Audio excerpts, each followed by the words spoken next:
going on the other side of the room first. No worries, mate. Good evening, ladies and gents, and welcome to this week's GKP Live. Daz is just about to put his phone in some other position, another area, so that he can get his phone plugged in. There we go. Extended full arms. And we'll be right back after this.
Hope you noticed there, Daz. Can hardly see you so far away from the camera.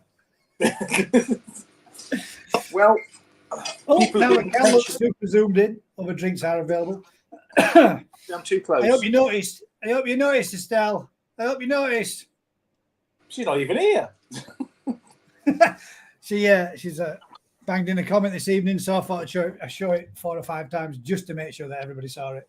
Yeah, she put that in and just ran off. I wasted it, didn't I, Daz? I showed it 3 or 4 times as well. Never mind. How's everybody doing? How are you doing, bud? You good? You had a good week so far? Yeah, not bad. Yeah. It's getting warmer at last, thank God. I'm not so sure, mate. This morning I got up to a full frost. Frosting garden, ice all over my van windscreen and everything. Absolutely. Brass monkeys. Yeah, your head looks a lot better, lol.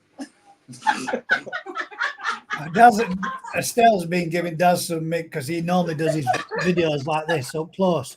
So she's saying, my mole vision. Yeah. I can see wears contacts or glasses.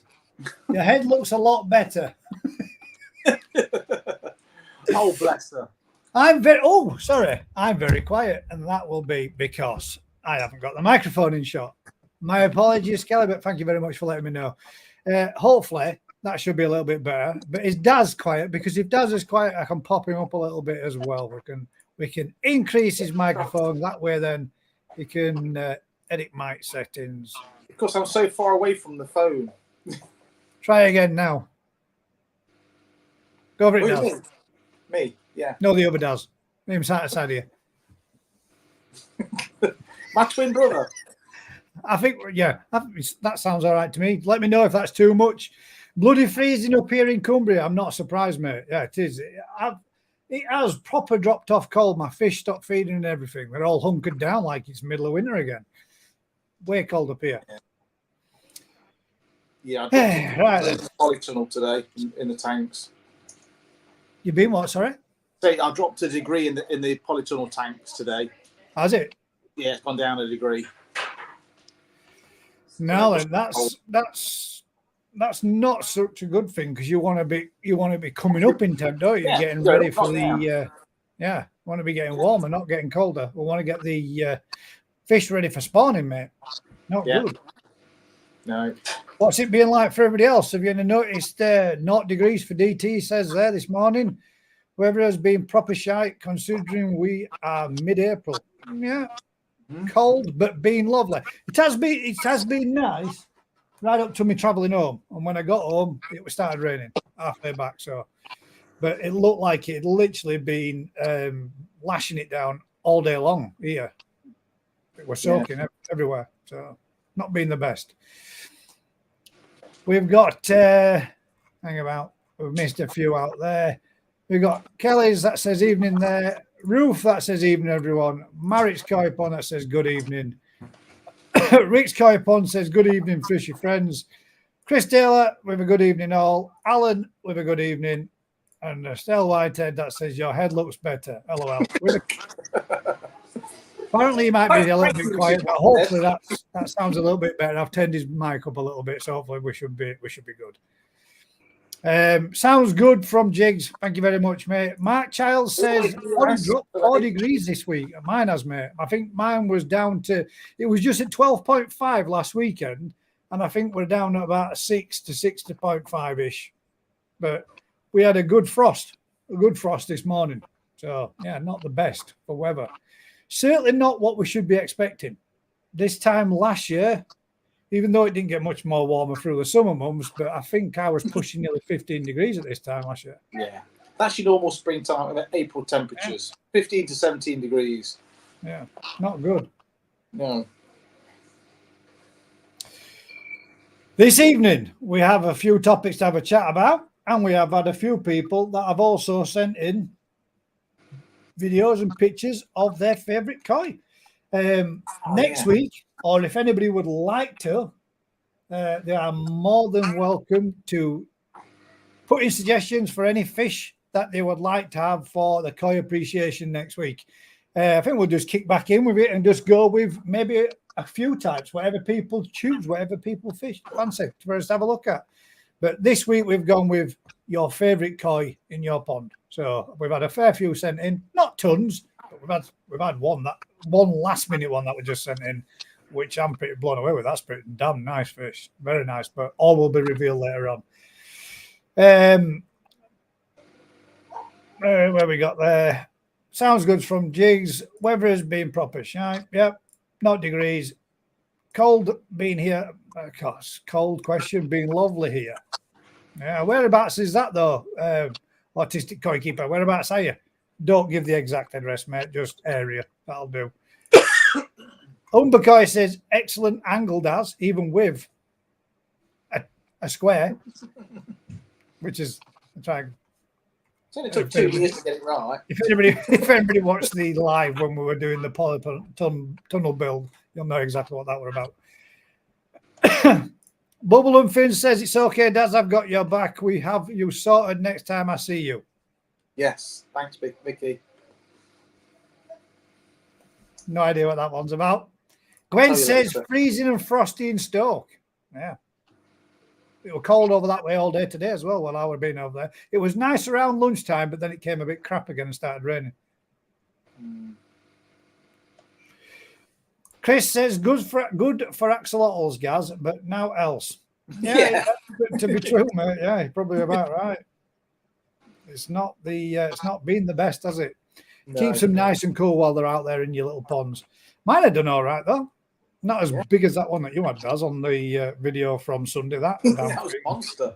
Savage little bugger eating all its brothers and sisters and become a hench axolotl. It's huge. Survival of the fittest. That's it. That's what it's about, isn't it? Yeah. Keith Coy Heaven says, hi, everyone. Thank you very much for joining us. Hope you're well. I hope the weather's getting a bit warmer over there for you guys as well. Coy Water Plants and Rants says, 24 degrees at me at the moment. A little bit of a tickle on my head there. I'm guessing somebody must be heated in their luxurious pond. Is that in case you have to get the budgie smugglers on and get back in there again, mate? And we have Ricky here as well. Hopefully it's Rick. He says it is. There we go. Hey, I'm in. How's it going, bud? You good? Yeah, not bad. Not bad. Looks like you've had a successful session with the all spawning. I managed to see on the end of it 11 out of 12 sets. Was that right? Or was it 10 out of 11 sets? 10 out of 11. 10 out of 11. Do you think you'll get any from that other spawn, or do you think they've all spoiled? All No, they're just bad eggs. Is that bad eggs or bad water where the eggs are being put in, or just literally No, it's just first time batch? Bad eggs. You get some that just won't be, just for whatever reason, won't be fertilized. So I did some of the female with a new male, a little male. So I thought it could be that, but then I took some more eggs later in the morning, and did it with a male that I know is good, and they're bad as well. So you kind of 2 smoking guns and no fertilized eggs is you blame the female. Yeah. Oh, right, right. That's to be fair, is that a first time spawn for her then? Yeah, there was 3 of the fish we used were only little young, just like messing about almost. Just to see what's what. Because when we tried with one of Daz's and it was the first time spawning of that fish, they all went the same way, the whole batch. I mean, there was a hell of a lot of eggs. Hell of a lot of eggs. But all of them went bad and didn't do enough. But that was a first time spawning. So hopefully it's going to be a bit more of a successful attempt with her this year. That's what, Daz is hoping anyway. Yeah, you tend to find the first time can be all over the place. And then they generally get better. But obviously, if they're bad a second time, I remember years ago we had a goshki, we spawned her probably 4 or 5 times, an immense fish. And they were just bad, 100% bad every time. And it was just like, it's just one of those things, isn't it? You know, you can do the same thing with other eggs and they're fine. You can do different males, but if the eggs won't be fertilized for whatever reason, that's that, isn't it? Yeah. Got a question, and we were just talking about it, and I didn't know which. Well, we were talking about it backstage just before the live about the preparation of getting your fish ready for it, Rick. Which is it? You're taking them from a cold environment to a warm environment, which gives them the shock of the change of the water, which kicks them into, or is it a cooling of the water from a warm environment, which makes them kick into a spawn? But both would do it, but more successful. If you can mimic what would happen naturally. So this time of year, the light levels increasing, the fish are naturally building up for the spawning. So we just give them that shock into an environment that's 4 degrees is quite a magic hit, as it were. Too much, more than that. So if you've got fish at, I don't know, say 16, and you put them in 20 degrees, that's sort of kind of bang on. The males so bringing them up into temp, then that's the more ideal suited would be bringing them from, let's say, if you had them at 16 outside and you were getting them ready and you were geared up and your polytunnels were set up for 20 degrees, bringing them from the cold into the warm will kick them into that fire up and getting going for it. Yeah, that's kind of, if you can be in that window where you're 16, 17, the males are already starting to have a bit of milk. They're heading in the right direction, and you just nudge them with but the other way like you were saying, can also work if you were, let's say, for example, if you got them in your polytunnel already prepped up, ready for going, and then you did a water change, a drop in temperature could give the same sort of stimulation as well, because it's a water change. Less so, but it does happen. Yeah, any change like that. So it's not just temperature, but yeah, there's probably sort of six key things that come together. Temperature is probably the biggest one, but yeah, daylight, water depth, the spawning media, water clarity. There's lots of things you can do. Yeah, and they'll all trigger fish into spawning. But obviously, the more you do in the same time, the more impact you give, and the more chance. Ricky, the reason why we were asking that bit, well, we were saying is like when we went to shows last year, I mean, they were particularly cooler, wasn't the cooler nights, but then all the fish spawned in a different environment, different water, and a lot of females were spawning while they were at the show scene, weren't they? So. Yeah, but that's because you're giving them a few of the things. You're giving them temperature changes. You're putting them into a more shallow environment. There's a different environment, different water chemistry, and all of those things trigger them off. And even when you got a vat of just females, as we saw with three females or whatever in that pond, and they still spawned. Yeah. You don't need males. They're one of the 6 or whatever things you can do that help, but then you don't need them. We can spawn fish without a male, as long as you got. Ricky, that they spawn better on the first night or the second night? It depends on what we find. Those that are close to spawn on the first night. So obviously, if they're at, say, 17 degrees, 18 degrees, and already, heading towards spawning, they'll spawn on the first night. If we take them out of a colder pond and give them a bigger shock, it normally takes 2 nights, and you get more on the second night. Right. So it depends on your window. But what's weird is you'd think it'd be a time scale, but if they don't spawn on the first night, they don't spawn the next day. Yeah, it's not. The photo period is probably 95% of our fish spawn in the hours of dark. The hours of darkness going into light. Yeah, we might have one a season that spawns of an evening going into dark. It just doesn't happen. It doesn't matter when you move and when you do the shock. It's those early hours. Yeah. That's just when they naturally choose to spawn. Who knows? But if you know those what you're looking for, then you encourage that. So you get them to the temperature, say 17 degrees, before you want to spawn them. You move the males if you can the day before, so they're already in randy and ready to go. Yeah. You put them into a shallower environment. You put them into an environment with the spawn. You do all the different things, and it maximizes your chance of the outcome you're after. Yeah. Cool. Interesting to see it all up and going and getting it. Kind of like when you see the spawns up and coming, you really know that's it. Season's kicked off, don't you? It feels more like it. Yeah, it does. I like the bag idea, Ricky. I think that's brilliant. That was good. Yeah. A little secret tip, innit? Yeah. Not so much some more, mate. It's like all over internet. It's kind of everywhere now, yeah. Yeah, it's one of those. So when I was at college and we were doing it in the bags 25 years ago, it was just one of those things I did once. It's like, well, that's amazing. They don't stick. But we were taught, and it was a done thing to use bowls and stainless steel bowls and plastic bowls, and the eggs always tried to stick to them. And it's just a pain. It's just an absolute pain.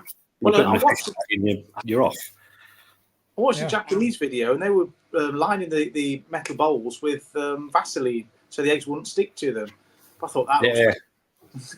So they're trying to create an environment because the eggs do want to stick to stuff. Yeah. So anything rough, anything damp, but a plastic fish bag's just there, and it's just one of it's so simple. It makes perfect sense, but if you don't know it, why would you be? It's a treat though. Even when it came to the mixing, it just going from corner to corner, you could see the milk mixing in just as you were giving it a quick jiggle around. It was pretty good that. Yeah. And it worked really well, even when you've got the last bit and you trim the corner off. Even when you got the last bit, just a little bit of water, quickly shake it around, swill it back out of the corner again, and done. A way to stick on the surface that it land on.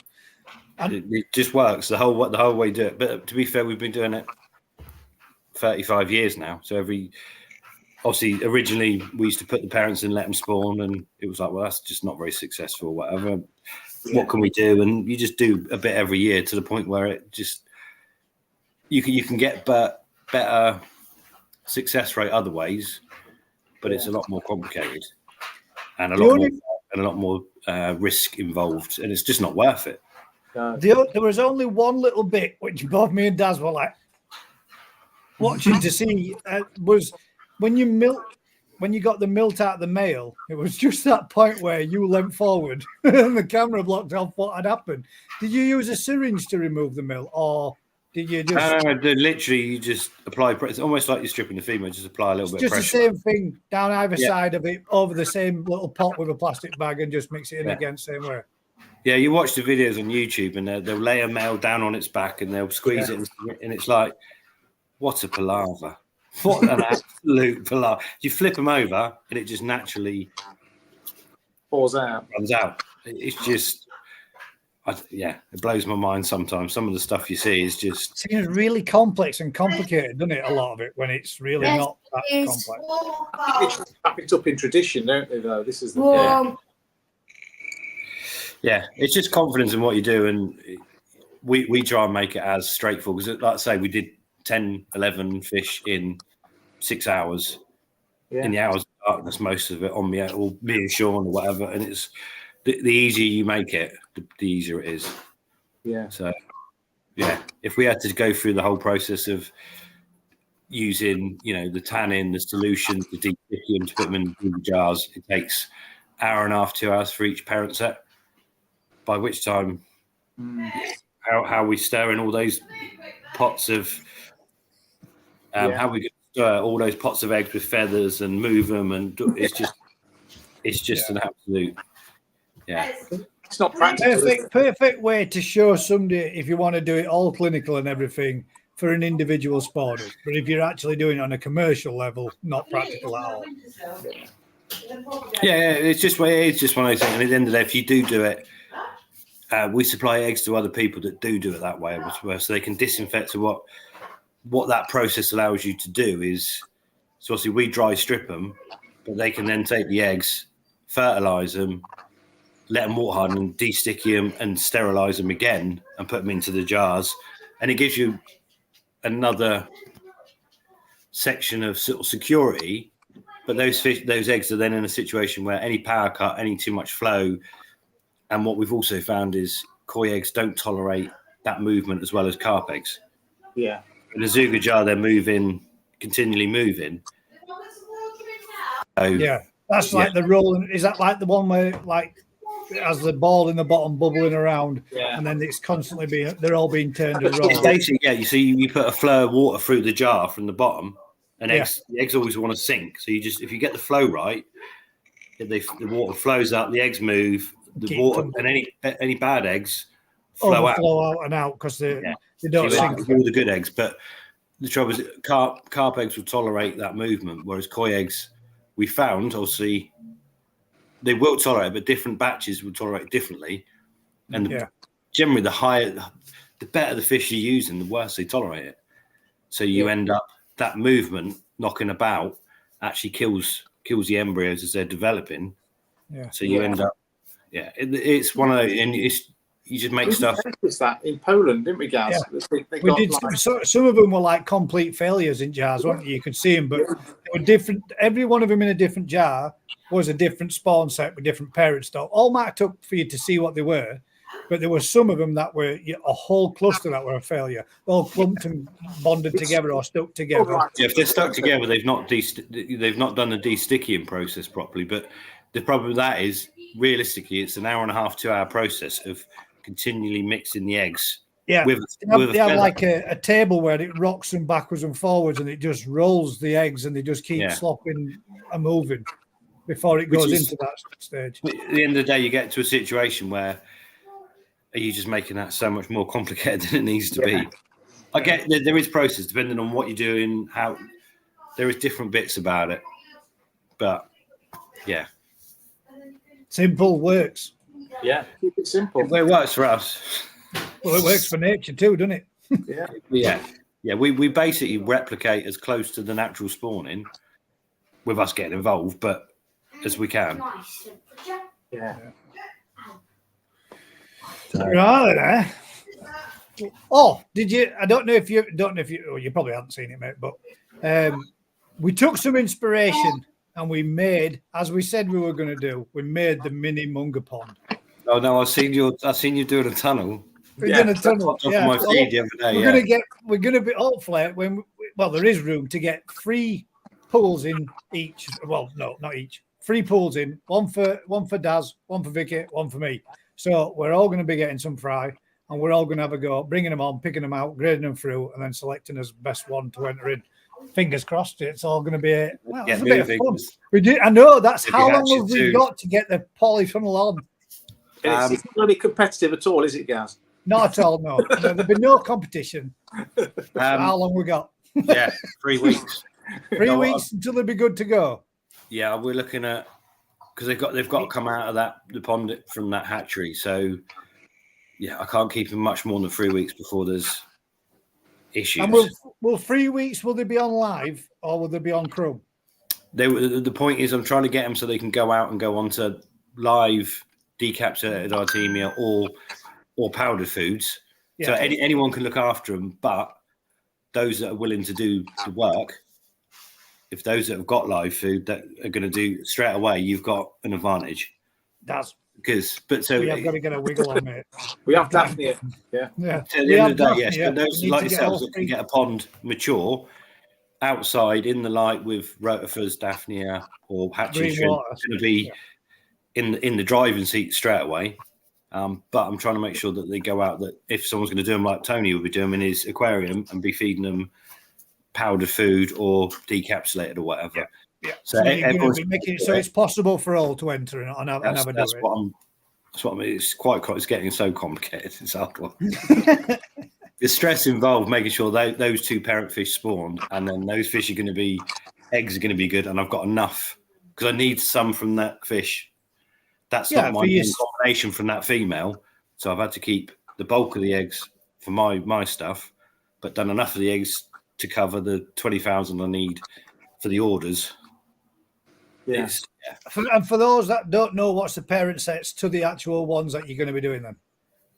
So it's the females, the Deutschkinscher from Tanaka, which is rare as rock and all shit, really. You don't see many of that variety, and it's crossed with one of Mark Gardner's, the Red Kajaku from Mark Gardner. So I've worked out there's a possibility of 12 different varieties from the offspring. Yeah. Oh, sweet. So you've got such an amount of potential types. It's not going to be like here's Kahaku and it's all going to be there is it's bonkers. I didn't want to go through the list and tell everyone what it could be and then find that spawn and stuff and and it's like nonsense. But at least that's the parent set anyway. Right. Parent set's done. They spawned. They were the first ones to spawn. So they should be hatching in. They're strongly eyed now. They'll be hatching in about another 24, 48 hours. Yeah, thought so. Yeah. So yeah, they look good. Touch wood at the minute. Yeah. So once they're hatched, I'm quite happy then to turn around and say, well, these are the 20,000 available. This is what they are. This is the parents. This is what we expect from them. This is the dates. Because the trouble is, it's now fallen on the week. 3 weeks is the bank holiday week, I think. So our mail order shut down to 3 days. So I've got to get 100 boxes of fish or whatever it is out on top of our normal mail order in a 3-day window. No pressure. Yeah, it's just it's going to be all hands on deck. It'll be all right. But they've all got. How many are you selling per batch? How many is it? I think it's going to be 200, 250 or whatever. Yeah. For each. You can't buy more. That is it per person. Yeah. Obviously, and then obviously it'll be just recorded. Everyone that's got them that wants to be involved, they've got the opportunity. Well, you might as well give it a plug, mate.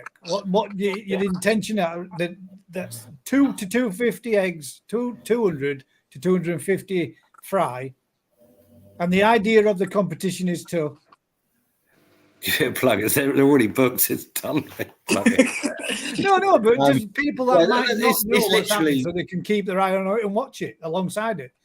It's to involve everyone. That's obviously people love buying the fry. People love doing it, but to be able to buy from, you'll be able to see the two parents, so you know everyone's starting from the same point. They're coming straight out of the hatchery at exactly the same time. So there's no shenanigans involved of whatever. The minute you get them, everyone's on exactly the same playing field. And yeah, it's just going to be, to see fish develop from that age is such a learning curve for everyone. Yeah. And it's not really about how well people do it. Obviously, some people take it more seriously and grade them and sort them out and try and get the biggest, because obviously the bigger you get them, the better they're going to look. Yeah. But to do that, you got to fit them down. But the reality is, if you're having 200 and say you get 250 per person, you might have, a couple of not, real nice fish if you go through them properly. But you're not going to have. It's not like we're doing Sankeys or whatever, where we might have. Well, this year our Sankeys 30,000 fish. There's not a keeper. It's a non. We're trying to do something that there will be fish at the end of it, that everyone that does it will pretty much have a couple of fish at the end that they want to keep in their pond for the next 20 years, because they are really nice, pretty fish. Okay, they're not going to go to a show and win prizes. Well, they might, but they're not. That's not what it's about. It's about watching all that development. Watch the development, grade through them, enjoy the process, get to watch how they develop, and at the end of it, we've got to pick one fish that we want. Everyone can pick one fish, only one. The one fish they think, and like I said, I've worked out there could be 12 potential varieties from that spawning. So you could have, someone might enter a Kin Matsuba from it. Someone else might enter a Kin Showa from it. Someone else is going to. So your best fish could be completely different to someone else's. So judging them is not like they're all going to be one variety. It's going to be that, although they're all from the same two fish, there's going to be a variant of types and varieties, and I can't make it more, in my eyes, more interesting for the person doing it. Yeah, definitely. I think it's going to be one hell of a learning curve, to be fair, and knowing which one's going to be the best one to compete. I mean, I'll have a slight advantage because I'll be able to see what they've got going on in theirs. Everyone. The whole point so that's kind of part of it. If it all goes to plan, we will have X amount of them, and we will document every time we net them, grade and sort them, what we're keeping, why we're keeping them, and where ours are going. So everyone that's like, I haven't got a clue, can watch the video. Well, actually, that's nice. That's the reason they're keeping them, they're keeping that, whatever. So you'll be able to get an idea. I'm not saying what we do would particularly right. Everyone's going to have slightly different fish, and the environments will make different outcomes. So, it's the whole point of it is, like I say, learning curve, but it will be, you can follow it on YouTube. It's just fun, isn't it? I don't see. Yeah, it is going to be fun. I'm looking forward to doing it. Everyone's going to have an issue, and it's going to be like, all fingers pointing at me, aren't they? Well, even if everybody manages to get one or two fish out or something that they're happy with, that they've picked out and selected out of it, and take that fish to a 40, 50 cm, I mean, that's an achievement in itself, isn't it? For what you're doing and what you're being a part of, it's a very big learning curve, isn't it? So yeah. To be fair, the first hurdles, if we can get those fish to everyone in the same week, and those fish settle in wherever they're going in their environments, and everyone's off, and then there'll be issues along the way for certain people. But then if we can get to the autumn and do our little competition and who's got the best fish, whatever. But if there's enough people and the fish are done well, we can take it further. You could grow them all on for another year and have a second. See again. The fish you pick as your best fish it's going to be 6 months old. I can don't necessarily mean it's still going to look that good. Yeah, it won't be. It won't be the best one of your batch. So if you've got 10 that are looking good and you pick your number one to put into the show first time. Yeah, you might have something that betters it in 12 months out of that same batch that you've seen. 100%. With those sort of varieties, they don't blossom until later. So you can get the gist. Yeah. But they change and blossom so much that Yeah. It's an ongoing thing, isn't it? Yeah. And everyone's involved in it. If we're doing it, if everyone's doing it, I think it's an opportunity. Where else do you get that chance to, apart from spawning your own fish in your own pond, your own two that you want to spawn, this is as close as you're going to get. Yeah. And hopefully it'll encourage more people to take the journey of raising fish from. I think it'll show out it's not that difficult. Yeah.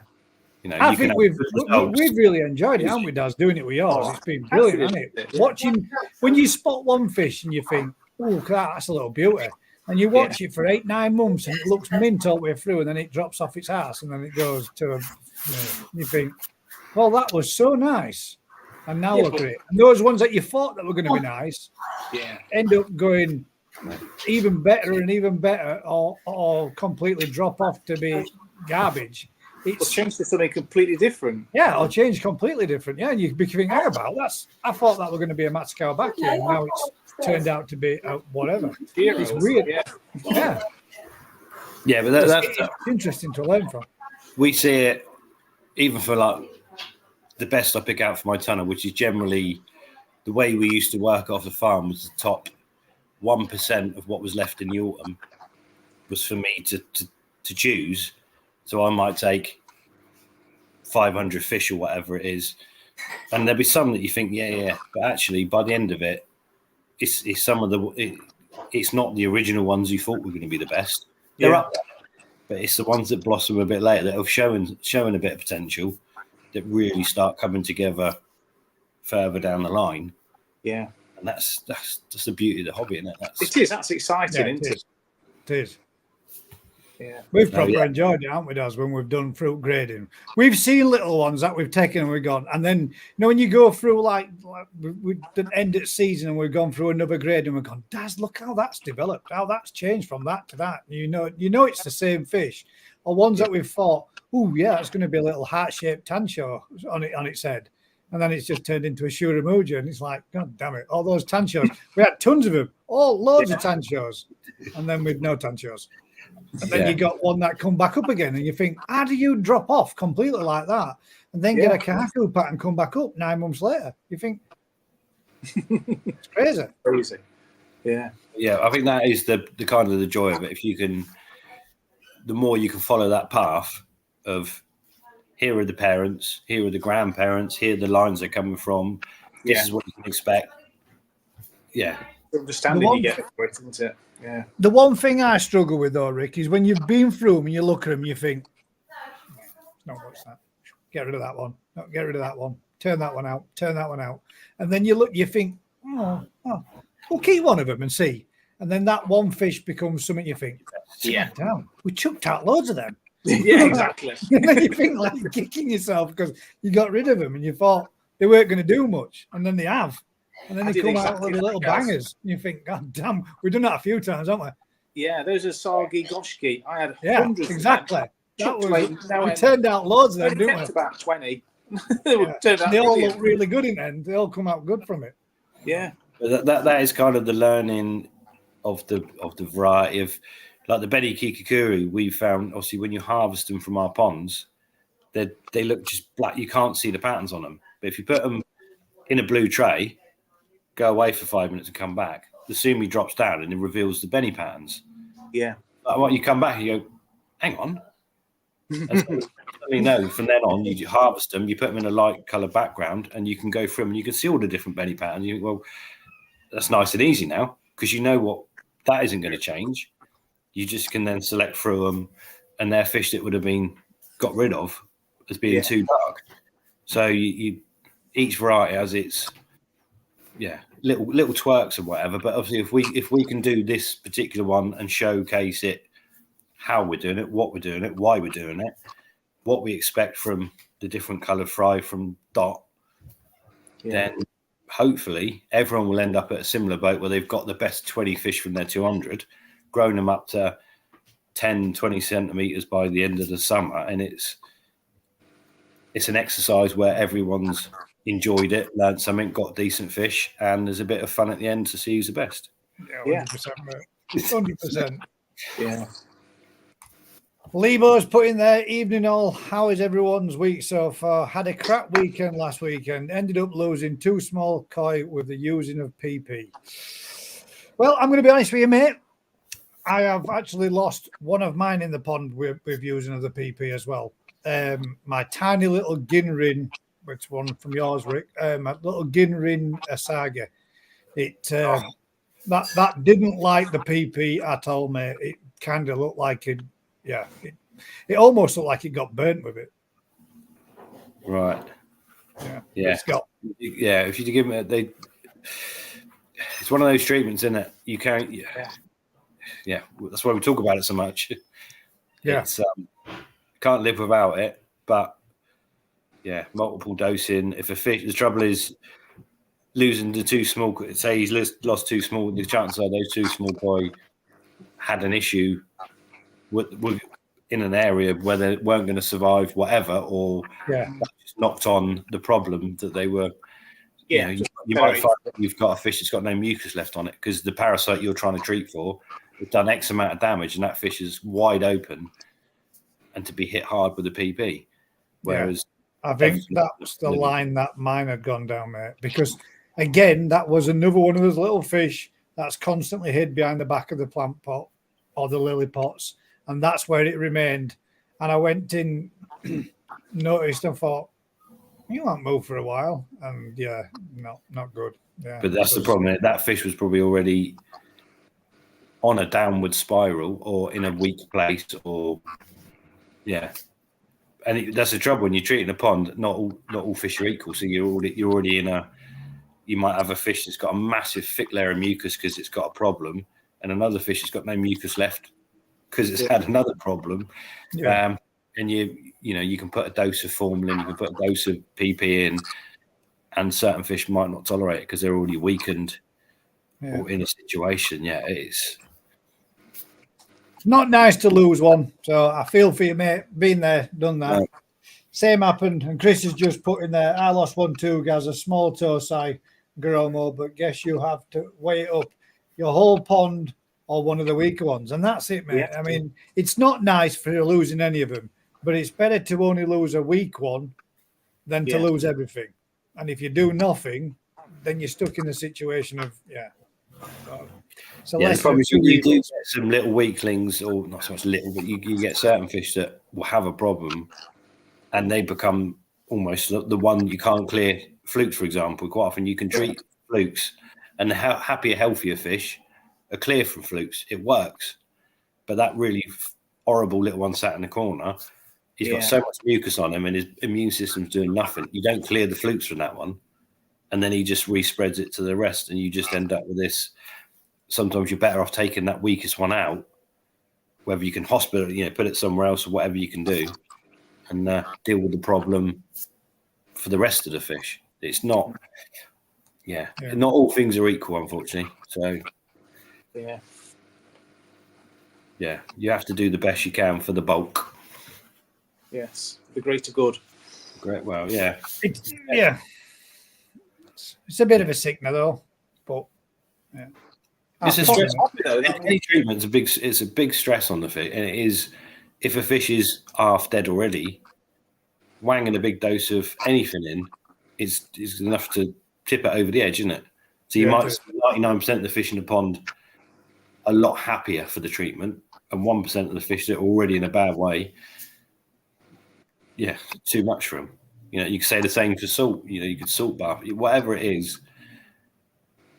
Yeah, you can only do the best for the bulk of the fish or what you're trying to deal with them.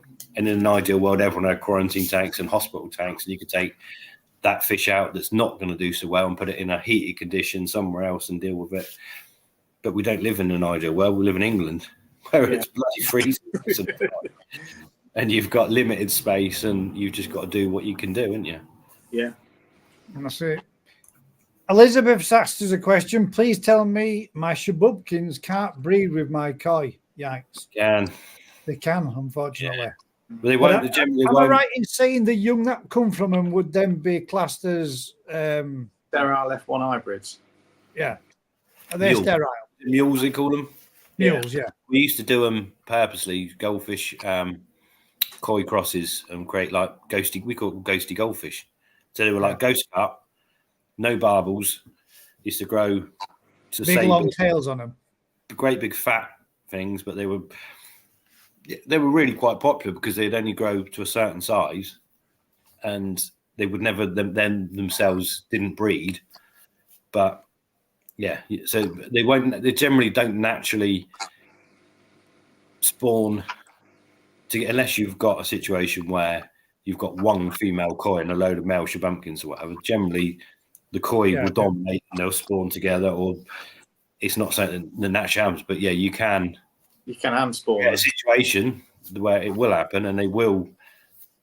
Yeah, you can have my dad's got a Shabubkin cross koi, and it looks mint. It's lovely, but it's a good sized fish as well. It's a good chunky thing, but its fins, it looks like a giant Shabubkin with that pale blue background, but it's got none of the speckles on. It did have at first. It did have like some black speckles in on it, like the Shabubkins have the mixtures of colours in it, and now it's just turned pure blue. So it's like a sky blue in colour, and it's beautiful fish. It's lovely, absolutely stunning. Yeah, it's one of those things. It's doable. It has someone to do it, and it will come out of Japan as this new variety, and it'll be selling. Yeah. They won't generally. If you've got a pond of mixed goldfish and shabumpkins and koi, they won't. They're not the strongest outcome, as it were. So if you've got koi in there, they'll spawn together. They'll be the ones that are successful, and the goldfish will go and hide somewhere else and do their thing, and they'll be successful. You've got to really make it happen. Yeah, it can. And you'll say quite a lot of people will have one big koi in a pond full of goldfish, and if that koi then spawns, the only males in there are the goldfish, and they'll have a go. And it can. Yeah, it does happen, but. Yeah. Sorry, just trying to catch up with comments. We ended up getting a fair old way behind there, then, but a good natter about something that I'm really looking forward to. And obviously, everybody that's doing it YouTube-wise, they'll all be able to have a look at and watch what everybody else is progressing through as well, won't it? Which is another side to it, which is going to be good. Well, to be fair, the video I put on the fish spawning's gone mental on Facebook. I think we're up to 750,000 views. Wow. And ask me how that happened. It just goes off from one. Every so often we do something and it goes off. And obviously that's not, I think when it hits Asia, it only takes a few people to start sharing it and it goes bonkers. But yeah, there's obviously massive interest in spawning fish, that whole process about it, how you do it, what you do it, and raising the fry. So yeah, the more we can demystify it, the better, really, I think. I don't know. Maybe not. No, I think it's a good thing. I really do. Quick question there from Carol says, please, my tap water KH is naff. Always have been, but my pond KH is 12 right now. What's the question?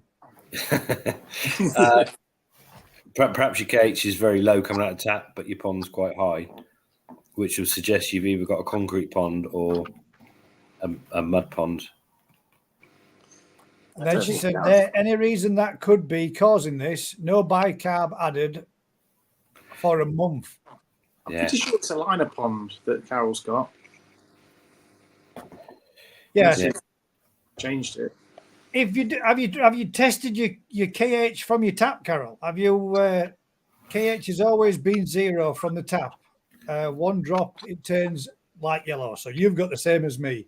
I'm constantly having to bicarb mine. Every 2 weeks I have to do mine to keep it stable. What is in the filter? Have you got any oyster shells or anything in your filter? Yeah, that's the thing, in it. What's in and around the pond or whatever. So yeah, I mean, the trouble is that a lot of the test kits, and my brain's gone a bit here.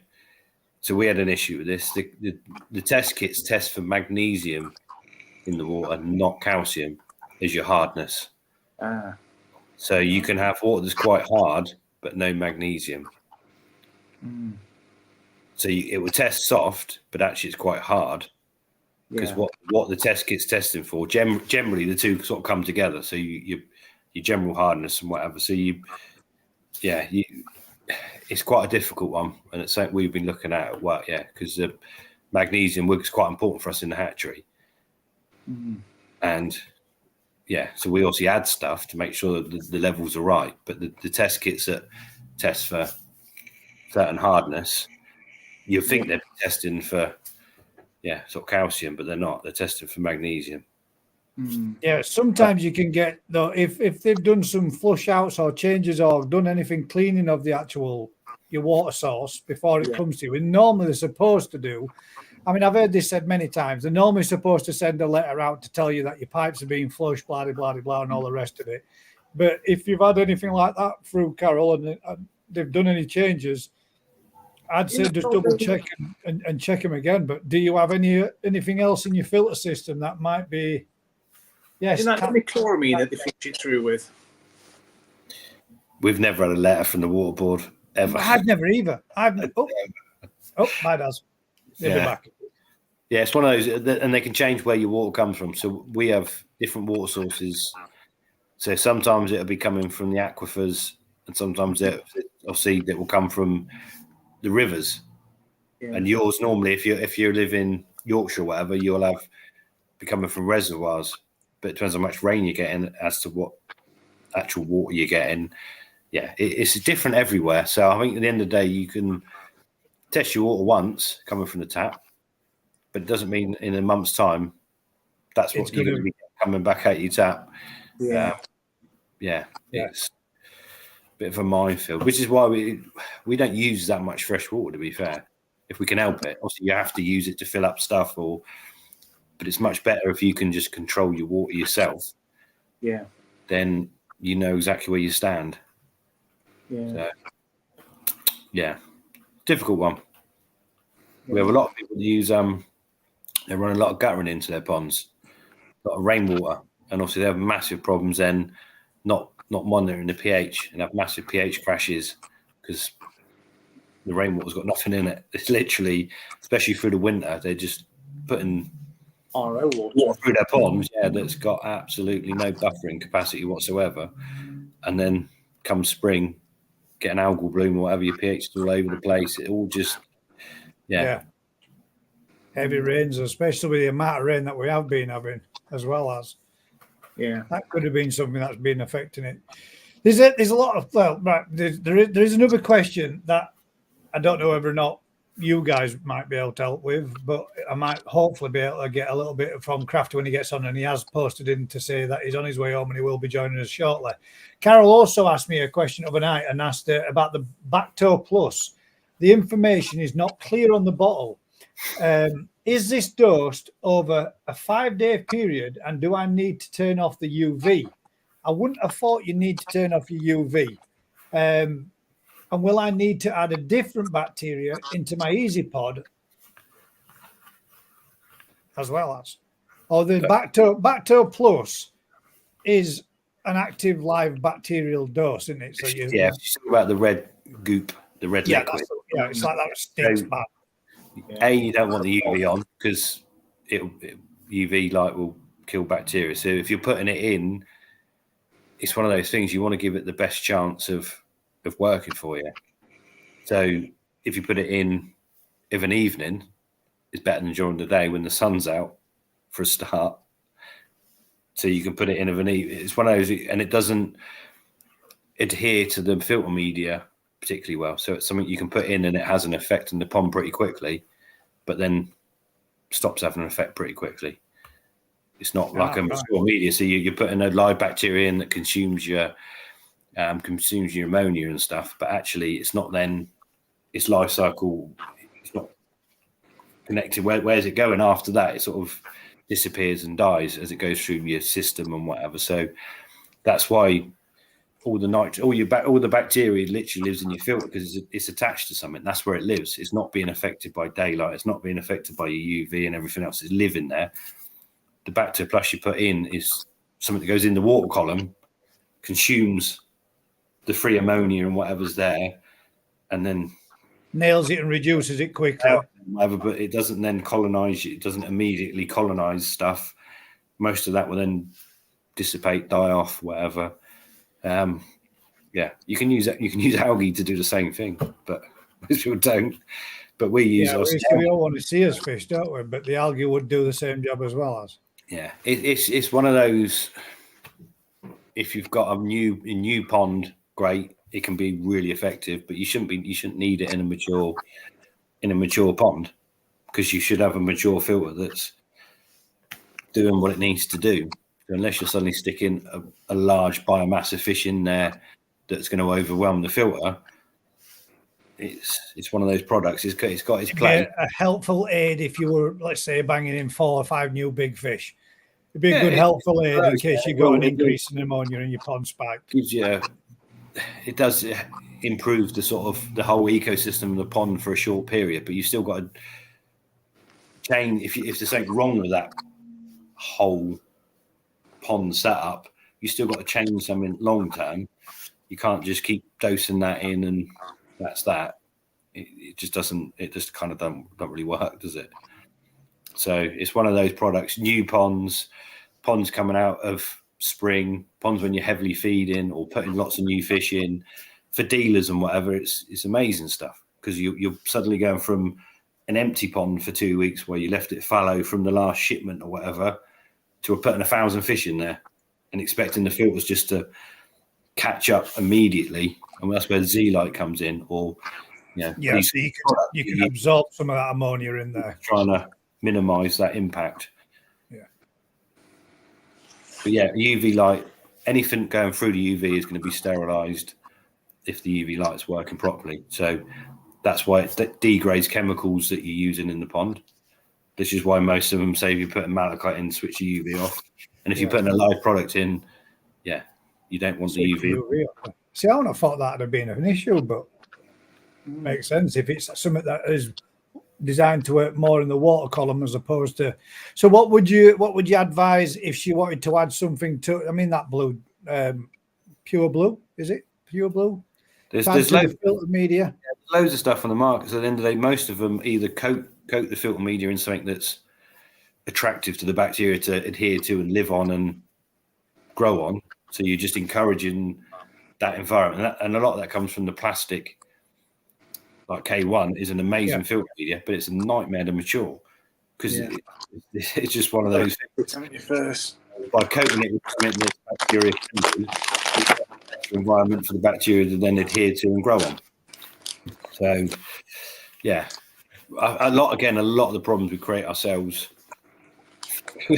Some of the filter, how we do stuff, we create a lot of the problems, which then creates a demand for some of these, additives and everything else. We got away for a long time without using. Common sense goes a long way, and mature filter media goes a long way. We've got that one there and all now, where it says Keith and Paul are saying, I can't work out our KH. What test system are you using, Paula? So generally, your KH is your carbonate hardness, isn't it? And then your GH is anything in there dissolved in there. So your GH is the one that I'm sure is measures the magnesium, and it gives you a broad account of what would be in there, because it can't measure. That's the thing. They don't measure everything. They're not these few trips you put in, aren't these magical tests that test for all sorts. They generally have a much more simplified way of doing it, and this gives you a rough idea of what your water's like. So, the important thing is also if you've got enough carbonate or calcium in the water that it's stable, and your pH is running between 7 and 8, you're in a safe environment for fish. Yes, as it should be. Yeah. So, and obviously, the harder your water is, generally, the more it's going to take to make that pH swing. So the harder water is better because it's much easier to keep. It's much more buffers. Yeah, it's much more stable. It's much easier for your average person to keep koi in hard water. It might not make the best fish for a show. It might not make the best, but if for keeping those fish happy, healthy, keeping the filters running properly is much easier. You know, if you want to take things to the next level and know your water chemistry, then yes, you can adjust your water to get the best out of certain varieties, to get the best out of the growth, get the best out of the benny quality, get the best out of the skin. But you start walking down a path where you need to know water chemistry. Yeah. Yeah. She says there further on, I've been hang about. Where have we gone?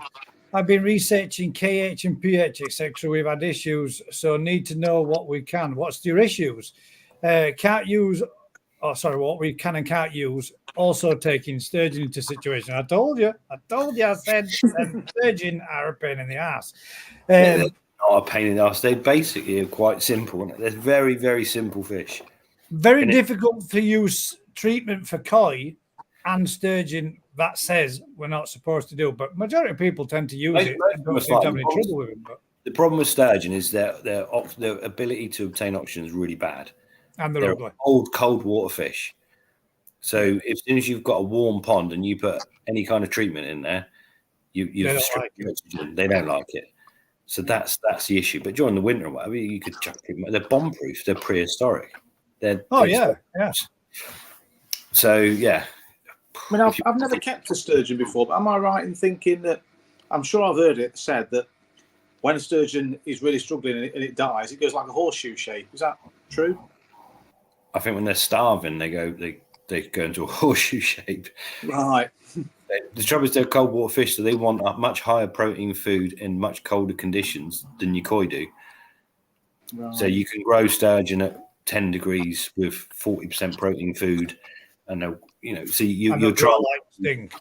Yeah, you see, the problem with them is you've got a cold water fish that wants 10 to 12 degrees to live its best life, and you've got a koi in there that wants 25 degrees to live its best life. Yeah.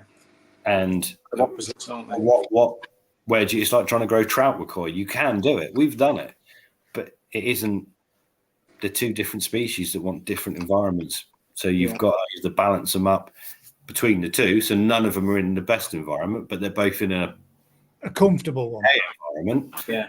Or not. Compromise, isn't it? There is no. Yeah.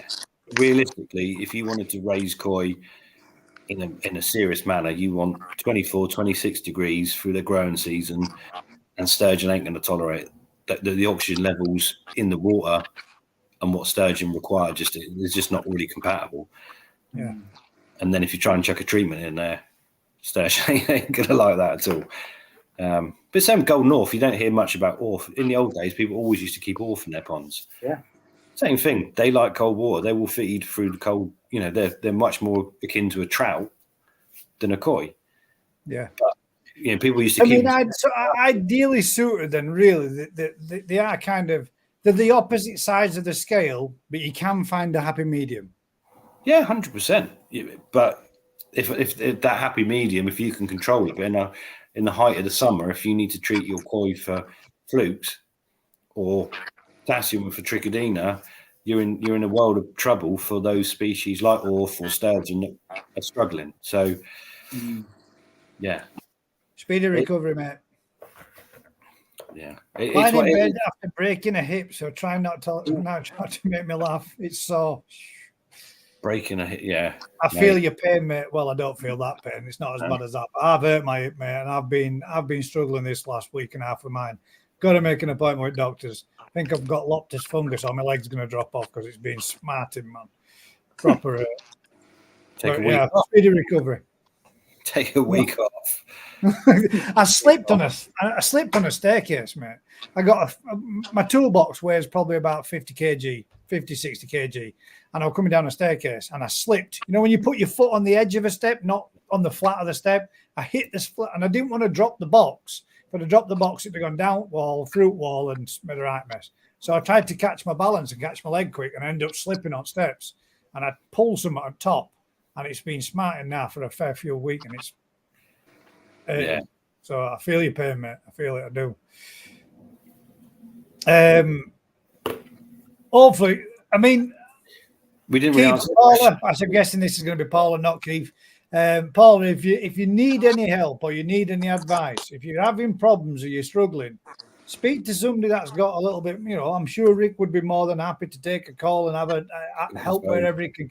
Give him a bell, as we've said with any of the other people that have been on. You've got Crafty as well. You've got Ryan, who said he's more than happy to take on or help wherever he can. So just pick up a phone. If you ain't got the numbers, contact me and I can put you in touch.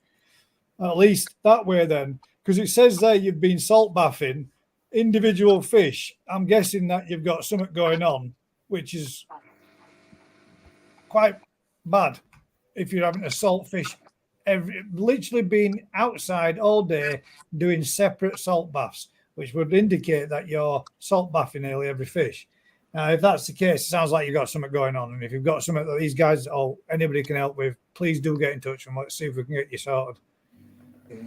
That sounds like a lot of hard work. Salt bathing. It does, yeah, it does. But the other thing is, are you salt bathing to the correct dose? You'd be surprised. This gentleman gave me some salt bathing advice before, and I was quite shocked, and it did the trick. But I don't even know what I told you now. Take my fish that was black, white. Yeah, but it was only for a matter of hours, and then it worked. But yeah, I'll shit myself for a minute at first. But a lot of the breeders in Japan, they put as much salt as a dissolve in a tub of water, literally till no more are dissolving it. Throw the fish in it, and the fish swim around and pop up, float, go white, and literally just strips everyone off them, and then done. They just sit there. That's it. Yeah. As soon as it started looking like that, it was straight out and back into a clean tub. Give it within a minute. They're literally bobbing around because they can't contain the water's so dense that they're just bobbing around on the surface upside down. But it is a 1 minute. You've got to literally put them in. You're on it. Yeah. And to be fair, I've never seen a moment's error do that for flukes. The guy that runs that farm literally going through every fish, one fish at a time for flukes. Dip them, done. Dip them, done. Quick update from Top Chagger. The good one is that. Oh, mate. Rick just got a quick update. Box that was deflated. I had another 15 drop off. Mate, he's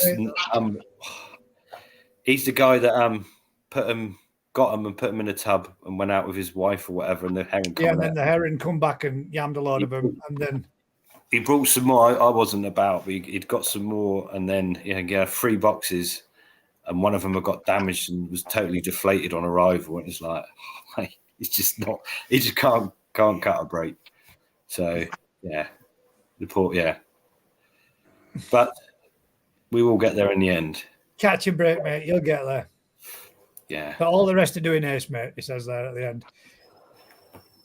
Yeah, I just got one message there that came up from Irish Geordie Coy, who says, Gaz, did you have any water parameter issues after your PP treatment? I did, mate. I had a little bit of a rise in ammonia, nitrite, pH bang on, but I did see a little bit of a rise. But I have checked it again since, and it is steadily just, getting back to normal. But it does knock back the filtration. I expected it. I was warned about it. I was told to feed gently, which is exactly what I've done. In fact, with it coming as cold as what it has, I'm not feeding on Ed because they ain't coming up for it. So the feeder has been. I got a new feeder. I switched it on, did one feed. The following morning we got a frost. I thought, you're getting turned off. That's it. So it's not been back on since. One feed. And that's it. That's all it's got. And I literally was one for a short. I turned it on for a short. I sat there and thought, all right, I've got it set up for a feed at 7 o'clock. Record. Done. Got up to the following morning, full on frost, switch off. That's it. They ain't coming up, they ain't going to feed, and it's not going to get warm. It's been Baltic over here, absolutely freezing his asses off. So I thought, we'll leave it, wait till temps warm up a little bit, and then we'll kick it going again. But I did have a little bit. It was cold down here last night, but you have those spells. The sun was out today. It was banging. That's what we've been having, but it's not. It's gotten that cold on a night, but not warming up through day all that much. And then when it does start to warm up a little, it arseholes it down with a load of hail and a load of sleet and a load of snow. We've had like 4 seasons in one day. Every day that I've gone to work this week, as I've been going over at Moors, which is only like 2 minutes up road from me, he's chucked it down with hail, sleet, and snow. And then sun's come out. It's been red hot, and then it's sleet, and then it's hailed, and it's snowed, and then it's red hot. It's been weird, proper up and down. A dry day this week. It's rained every day at some point. I got the same. Steve G says, Gaz, what feeder did you get? I got the same one as what Rick's got on his farm. Yeah, identical ones, mate. The little black Daleks. Yeah, and it sits perfectly right on the edge of my pond, right underneath. I can't even name what they're called. I don't know. I forgot. Yeah, I can't remember the name, and I squashed the box and thrown it in the bin when it came in. I'd have to run outside on them. We'll see. Next year will be a good test for them.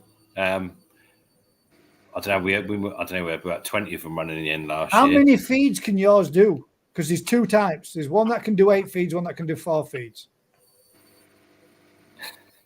Oh, there you go. Well, just in case you didn't know, one that can do 8 and one that can do 4. The only thing I remember about them is in the autumn, we had a real cold night and they all shut down. And I was like, that's amazing. They must have like something in them. Yeah, but the batteries in them couldn't cope. So they all shut down. And then when it warmed up, they all started working again. But yeah, it wasn't something that was planned. But yeah, they are so cheap compared to, well, pretty much anything else. I like the little brush thing at the front. They work a treat. It's a good little concept. Yeah. But yeah. Did you, question for you then, on the inside of the roller, because I looked on the instructions, it doesn't say nothing about it anyway, and I figured it should stay there for this reason. When it kicks up, it spins, doesn't it? Obviously, to fire them out. And as it fires the pellets out, there's a tiny little cable tie that looks like it's trimmed perfectly. So as it slows down, it just stops on that cable tie. Or did you take that little cable tie off? I don't know. I didn't touch it. It's not doing nothing. It's not attached to anything. I think it's a bit of a restrictor. So as it spins and when it's finished spinning, it brings it to a point of stop. Because every time when I look inside it, it stops with the tiny little piece of cable tie just touching. All I know is the brush spins when it. You just pushed them in, put batteries in, put time dates in, and away you went. Pretty much. And they went buzz, food went out. And that's it, yeah. It's surprisingly, though, I thought that they would throw it quite far. And it just nicely, it won't go the full width for my pond, but it's just enough to get it 3/4 away. Our problem is also the clockwork ones we use drop the food. Yeah. And then as the fish get really heavily on them, you just end up with this massive ball. It's such All a tight fish. ball of fish that when it drops food, they just come out of the water as this and it does them no good. It does them no favors. At least when it sprays it out a bit, it sprays it like 5 foot out distance and about 5 or 6 foot at an angle. So you end up with quite a big area that's actually getting food. Yeah. And so the trouble is the clockwork ones, they literally just deliver it directly underneath. And it can go like stink. You can have it just spinning out for absolutely ages. I could have emptied it just by switching it up to like 20 and it'd have emptied my feeder in one go. Yeah. That cable tie that might be to stop the wind blowing the brush and keep doing that. Yeah, that's what I think. I think it's like the cable ties. It's not, with a cable tie when you pull it through and it be pulled off but it's kind of bent like that, but the other way up. So as it spins round, it touches, and as it comes to a standstill, it's always touching the thing. And I think it's like so it don't rotate the other way around. I think you're overthinking it. I think the bloke in the factory just cut it off of that. He just snipped it for you, that'll do. Got 10,000 a day to do. But yeah, I don't know, mate. Honestly, I've never. Londa auto feeders there. Thank you very much, Vince. That's the one. Yeah. To be fair, they were just something we got offered cheap. We've used loads of feeds over years, and actually, one of those things. They work quite well. Yeah. I'd love a solar powered one for every pond like they got in Japan, but they're like £1,000 each. It's easy to go around and feed them myself by hand, isn't it? Yeah. We got a fair few more people have posted a few more fishing. Sweet, nice one. I'm sure I just got a message come through then. Right, So koi appreciation, what was your favourite fish, wasn't it? Yeah, what was your favourite fish in your pond? Yeah, I forgot about that. I did send you a couple in the end. you did do, mate. Yeah, too nice as well. Favourite fish. That's surprisingly very close to the parent one, isn't it? As well, which I'll show you all guys later on. The one that you sent through obviously is the mother or father, whichever, and produce fish that looks like this. And that head memoire, is that the right word? It looks very, very similar to the mother. Or It's just a nice fish. It's close, but produced a very nice fish, hasn't it, as well? Yeah. It's one of those parents, isn't it? The good ones are good. You just don't get many good ones. Probably get 10 out of 100,000. We might get 10 like that. It's not great odds. Please try Rick with this one. Okay. All right. Let's have a Rick. Is it Scrabble? I'm not very good at Scrabble. This is one for you. One we're gonna bring up. We'll bring it. Oh crap, wrong one. We'll bring this up on share second screen. We've got to.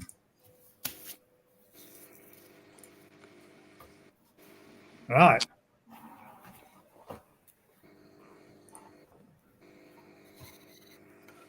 Looks like algae. Well, that looked like just here there. Then that looked like a fluke sticking its head out. I can't see anything moving. Looks like, What the hell are these? They're algae, aren't they?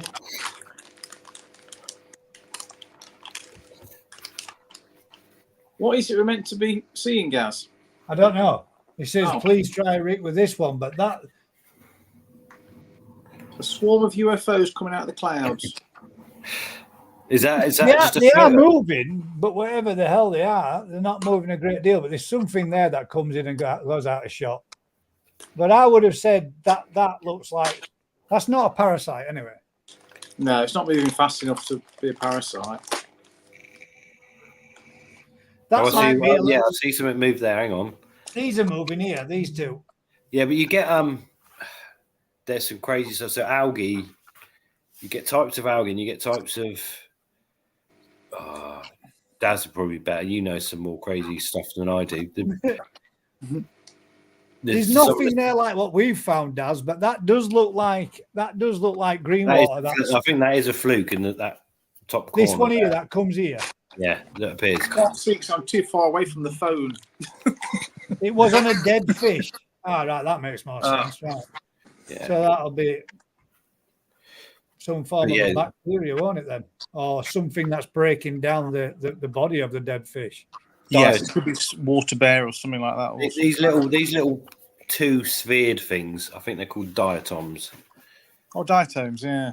Diatom, there we go. And they're just something that naturally is there, more like algae than anything. Some kind of single-celled creature. Yeah, they're not a parasite, but that thing that moved did look like a fluke. It's like watching those YouTube shorts when you go, watch this crazy monster, and there's something. You're like, oh, it's an alien. No, it's not. It's a guy. Some of those stuff Daz found in his pond when we put them under slide, there were some ugly buggers in that. That really was ugly. Yeah, there's millions. If you scrape dead fish or stuff out the bottom of your pond, there's so many. There is weird, wonderful things. There's all kinds of weird stuff that aren't really issues. I'd never scrape a dead fish and try and really identify a health problem because you're just looking at something that detritus eating, all sorts. Yeah, it sent another one which has got lots of bits and bats that's wiggling around on it. Hang about. Right, let's share this one. Okay, I mean, to be fair, it's all a learning curve, isn't it? Because there is some weird stuff out, and some of it will cause health problems. Well, that looks like a single cell, doesn't it? There. That's what they call water bears, isn't it? Yeah, just you see, they've got little legs and they like scurry around. Yeah. They are feeders of dead stuff. They're just detritus eaters. Yeah, they will literally eat a dead fish or fungi, anything. You find them in the slime coat of a dead fish normally. They seem to eat the slime. But again, there's more of the diatom. Where else you see them? On dead koi eggs. I've looked at koi eggs before under the microscope that weren't fertile, and they got these things, eating them, breaking them down. You can actually see them chewing it into the egg. See, that is a water bear. That's what they look like under really big magnification. They're ugly buggers. And that's what I think that is. There's another one called I think it's Vorticella. So it's like this weird triangular thing with hairs on top. That it's insane, and it would eat any dead eggs, fungus. You know, it's just one of those things. And you see it, and you think, "Oh my god!" But actually, it's no problem to a happy, healthy fish. Yeah, just eat a dying dead fish. But that's an amazing picture because that. Yeah. Water bears will survive the end of the world. I love some of this. They will. Right, isn't it? They can live on asteroids and stuff, they reckon. They can it's not to see where it's going, it's got no eyes. It's just got a hoof on the end of its nose. Just like a mole with 6 legs. I'm trying to see if I can. What did you say? Vorticella or Morticella? I think it's Vorticella. VO. Vorticella. I'm on about my 4th beer. I don't know how to spell it. I think it's VORTICELLA, something like that. They're the bad boys, mate. They are insane. That's it's on a stalk, isn't it? What are they called? Begins with E. An elongated leg. Vorticella. No, I was thinking of something else. So if you saw that on your fish, you'd have a panic attack, wouldn't you? Yeah. But yeah, there's some crazy stuff. Epistylis, that's what I was thinking of. It's like Science 101 here, isn't it, going on? Yeah. But yeah, so you get them sometimes in the hatchery if we have a massive algal bloom, and it's literally you'll get these things go bonkers, and they'll kill the fry, and it's like, what is going on? And it's just conditions have got. Oh, look at that, man! Look at it close up there. That looks an evil-looking bugger, isn't it? Yeah. But they're like little hairs that they have on them. Little cilia, yeah. There's some freaky-looking stuff in ponds. It's all part and parcel. You get the right natural environment, and all of this stuff will live, and none of it's a problem. Look at that one, just yamming on him. He's having a munch, isn't he? Thank you very much. See, I think that I'm not being funny, right? I reckon flukes do that to Costia, because the amount of times I've seen and know people that have had a problem with flukes, treat the flukes, and Costia goes boom, and it's like, well, the flukes must have been eating the Costia in the first place. Do you reckon it would? I don't know, mate. It's literally you see it. People have, I've got an issue with flukes, and you deal with the flukes, and then the next week, Costia's gone boom, and you think, well, you didn't have Costia noticeably. Why should you have flukes? So perhaps we need a bigger parasite that eats flukes. We can stop using treatments, and we can use that caterpillar thing to go around eating the flukes. Something that'll eat that one instead. Isn't it the same? You use in salmon farms, you use wrasse to eat the sea lice. So they use one thing that preys on another to take away a parasite or whatever. It's just going back to nature, isn't it? Next we'll be selling tenches to doctor fish. We'll all be sorted. We'll all be cursing when we find that tench slime does kill flukes. And we've all gone down the wrong path, haven't we? Yeah. We got a fair few comments there coming in again now, right? I'll hang about. Vincent, is that where the Calico Kajaku came from? Where? What's that where? I'm guessing that must be what you were talking about with the different spawns that you said. That is that where the Calico Kajaku came from them two fish being spawned together? No? Yeah? No? I think that's what you were meaning, Vince. Tell me if I'm wrong, mate. If not, just bang it in again. I'm catching up a little bit. I think the calico effect in koi comes from shabumpkins. If you go back to the original lines of goldfish and shabumpkins and koi, that Shubumpkins have got that calico effect. That weird. Elizabeth says, "Could you do us a favour and turn your lights on so we can see your handsome face?" Oh, he's got I thought it was my screen that was dark. But yeah, if you go back to the original like goldfish and Shubumpkins, your Kahaku like line of koi are like your goldfish. Yeah, and the other varieties of koi are like almost like got that Shubumpkiness. They've all got that same heritage. They're all from a similar family tree.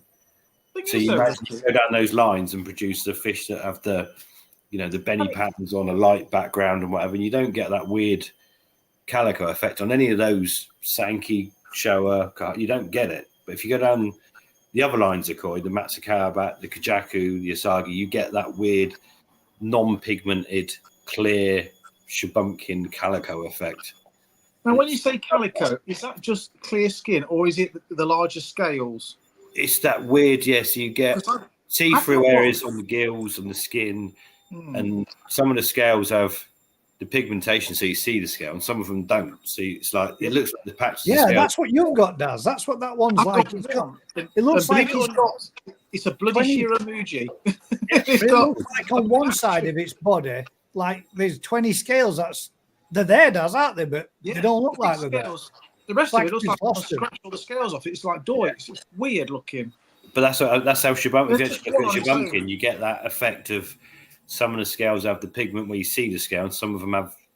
The goldfish, so I don't know how that's come about from a Kahaku spawn. Whether you just get an odd spontaneous mutation. Highly possible. That's where it all originates from, isn't it? You get. I'm hanging on to it just to see if I can breed it into something else, and I don't know, produce different colours in it, or just messing about, really. But it's one of those things that's probably quite quick. You don't need many generations to stabilize it or to create that effect if you want it. So obviously we've got that particular Kajaku spawn, and maybe 10% of the offspring are that calico effect. So if we kept a couple of them and bred from them, we're probably one generation, the whole lot would be like but ugly, or whatever you want to call them. But stable. They'd all have that effect, and it is from the side. It's quite nice. Yeah, it's something that you maybe cull out or you cull in, didn't you? Then that's the thing with culling it. One breeder will go, I love that shiny scale effect. I'm going to breed that in, and it's become Ginrin. The next breeder goes, I don't like those weird scales. I'm going to breed that out and make sure none of my parents have got that. Yeah, and it becomes, and you go down different paths. Yeah. Anybody got a suggestion for a switch box with timers for pod lights? Any suggestions, stroke brands? I mean, if you just got pod lights, mate, that plugs straight into a normal 240 plug, you can just get a 240 plug timer. And you just plug it in, set your times when you want it to come on and go off. Just same as what you would do back in the day when you used to want to pretend you were in. Get it on your phone these days, didn't you? Yeah, you can. You didn't just get one you can get one off your mobile phone that you can just set on your mobile phone, and it's just a plug that plugs in and turns on all your lights in your house from the same thing, depending on whether or not do that through Alexa or something. Yeah, there's loads of them, mate. Give it a Google. Amazon. These ones aren't quite as cheap as some of the others. But there's plenty of them, mate. A meter box in your house and just put 50p on the lights come on, and then they will go off. That's it. When it runs out, they go off again. Carol's asked, what salt bath dose do you use, Rick? How much water and bath time? You've done it now. I think that's probably more something better for a private chat between you and Rick.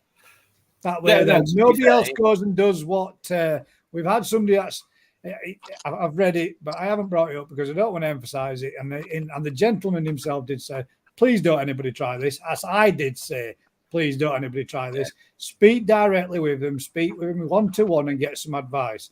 And at least that way then. But we have had somebody that's used the 20 parts per million in PP with 1,000 litres and killed his fish. So every pond's different. Seek the advice individually so that these people don't have to put something out there. So then everybody turns around and goes, well, I did what Rick said, and I did what Gaz said, and I did what Daz said, and all my fish are dead. Because at the end of the day, Nobody's forcing your hand to do any of the suggested treatments that you're given. You do it off your own back with advice. It's only advice. And I'd say to Cal, the last time I did proper salt baths was for a batch of fish that had leeches, and I wasn't even koi. That's a bunch of carp. Yeah. And Rick did warn me. He did say this is either going to do one or two things. It's either going to cure your fish, or it may kill your fish. And as it happens, one day after I'd done, one was bang on. The other one was dead. So it's 50, one of them 50. things. Yeah, 50-50, but with that. fortunately for me, it was a butterfly koi that wasn't particularly one of the best that I've seen or had. So it's one of them things where, again, lesser of two evils. One fish that I really did want to save was all right, and the other one that I didn't really, well, I wasn't really all that bothered if it was a problem. Saved you getting the hammer out of the shed. So, Carol, if you want, contact me, love. I will give you Rick's number, or you can contact Rick direct at New Forest Koi. Come tomorrow morning, and you will have a chat with him. You can have a sit down and a bit of a natter about what you're treating it for first. Exactly. Of all. What you're treating for, what you're doing, and yeah, like I say, it's one of those. Evening, Crafty. He's in that. He's not even eating. He's not even eating. Just woke up then. That's on its way, mate. I've literally just got in through the door. I thought I'm missing me mates. Mate, you're down the pub, aren't you? Say again. Another one there for you, Down the Rick. pub. Just a quick thanks to Rick for the fish I got a few weeks back. Cheers, mate. No problem. Mate, your spawning looked good, mate, on the videos today that I was watching. Oh yes, that's why it's gone crazy. I reckon I'm going to hit 1 million views on that video. Well, 1 million views, mate. What's going on? 50,000. The most I've had is 234,000. 234 what views? Thousand. Oh right. Nothing to do with me, mate. I don't know what watches half of it. But I'm amazed. it's really annoying because it's a false economy as well, because it's Asia and around that way, and then it gets smashed around like all over the shop. Yeah. So I just wish every one of them just bought a £1 fish. £1 fish, £1 fish. Come on. We've got to ship them though, haven't you? Imagine shipping £1 fish. Can you imagine? Alan's saying that I thought that the goldfish different species and cannot cross with koi. No, unfortunately, they are different. They are different, but they're still cyprinids. Yeah. They're the same species, just different lines of same species. But the breeding session that they have, if they do spawn naturally, as most is like the roach bream hybrid, or the roach and bream can both breed together. But they can't respawn again. So they spawn once, produce young, and that's it. They're mules. Sterile. Yeah, that's what the human race might need. They think red in that way anyway. Same with crucian carp. They can cross with most of the carp species. They'd cross with any. What's the conversation? I don't know, mate. Crafty says, I tell the wife my fish costs £1. And she believes you every time. There's a really good song about that. Come on, lady, £1 fish. If you ain't seen it, you need to bring it up because that's a good song, is it? You need to get out more. Come and have a look. £1 fish, very, very nice. £1 fish. That's 6 Mr. £5, Lucky, £1 each. It was a market trader. Same family, different species. Yes, it is. There we go. All right, let's get into a couple of some of the questions that we have had sent through then this week. We're getting serious now. Yeah, that's it now. Well, it's not when you're on the beers, son. The mean, Mate. I've had a long 16 comments. Most of these are going to be fish, and they are. Let me get through to the two questions. Question for the panel: for people purchasing koi, whether they are new to the hobby or advanced in the hobby, do you think that bloodline of which the koi is bred from is important, or whether just good quality, healthy koi should be more important? So, that's most important. A healthy koi is definitely got to be more important than a knackered one from a good bloodline. But if you most good bloodlines are weak bloodlines. No, that's not necessary. I think. Well, no, you see if you pick and pick the best out of every time you get, they are. you end up with a weaker genetic pool. Yeah, but that's like anything, though, isn't it? You can't create a masterpiece without losing something. So if they're not losing the quality, they're losing something somewhere else.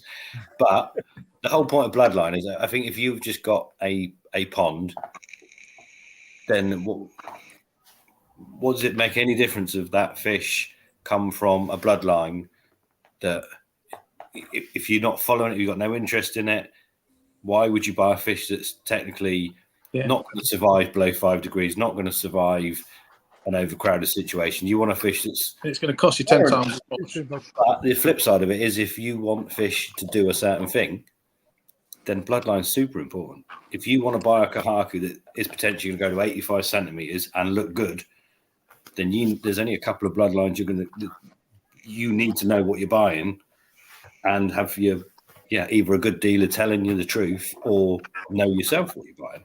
So, and that's the whole point of the hobby, isn't it? There's massive scopes in between, and we can't all afford the best bloodline Sankey.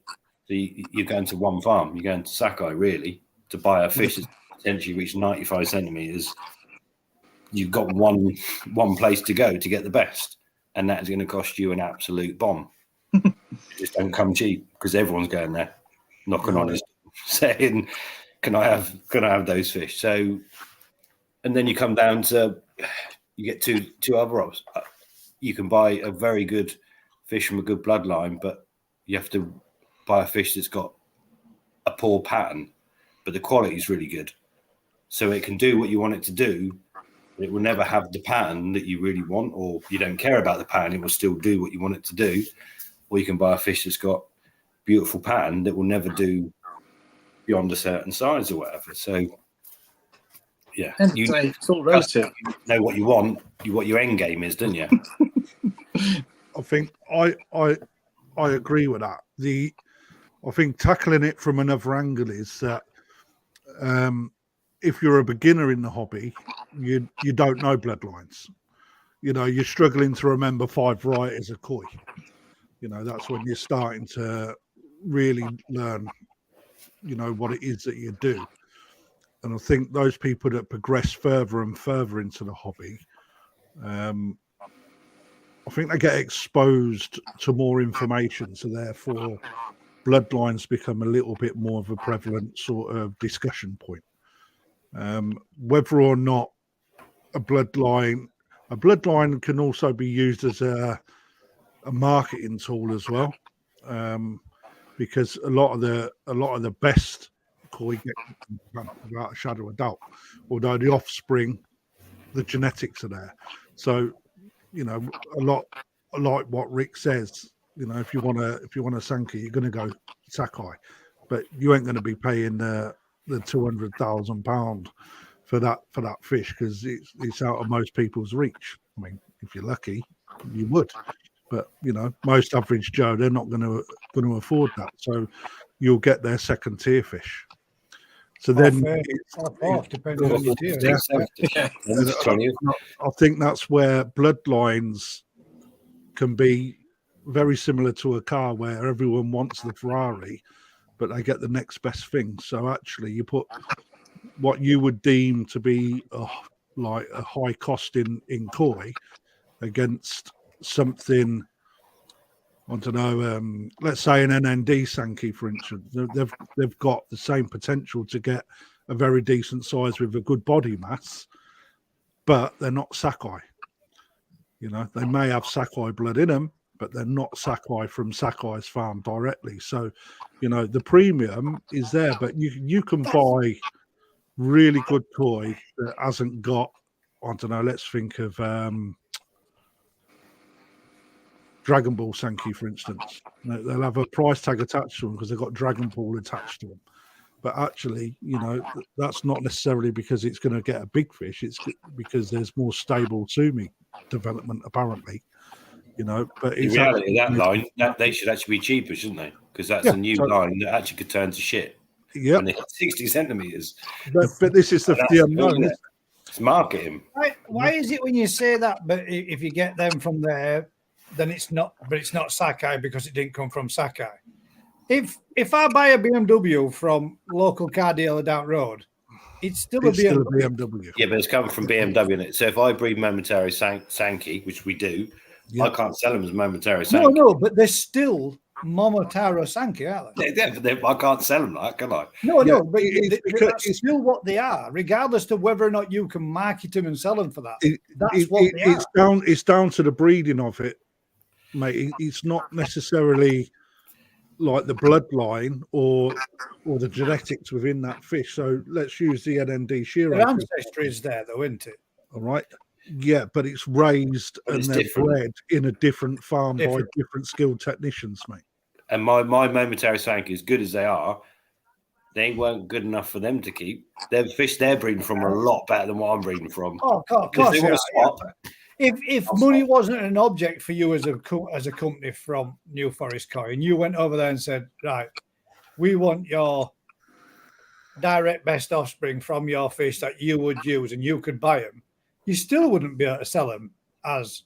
No, but you'll be at a much better place. So obviously the fish we can get hold of are in their top tier, but it's not their top fish, is it? And we're talking about fish that might cost $2,000 as a Tosai. Yeah. Or you could be talking about fish if you got. But they're talking about fish that exchange hands for $250,000. Yeah. You know, you just go into that next level, and then obviously they're breeding momentaries doing 20 parent sets are doing 20 million fry from Gosanki varieties from the best. It's just a different world, isn't it? But their offspring, you're going to be paying top dollar for.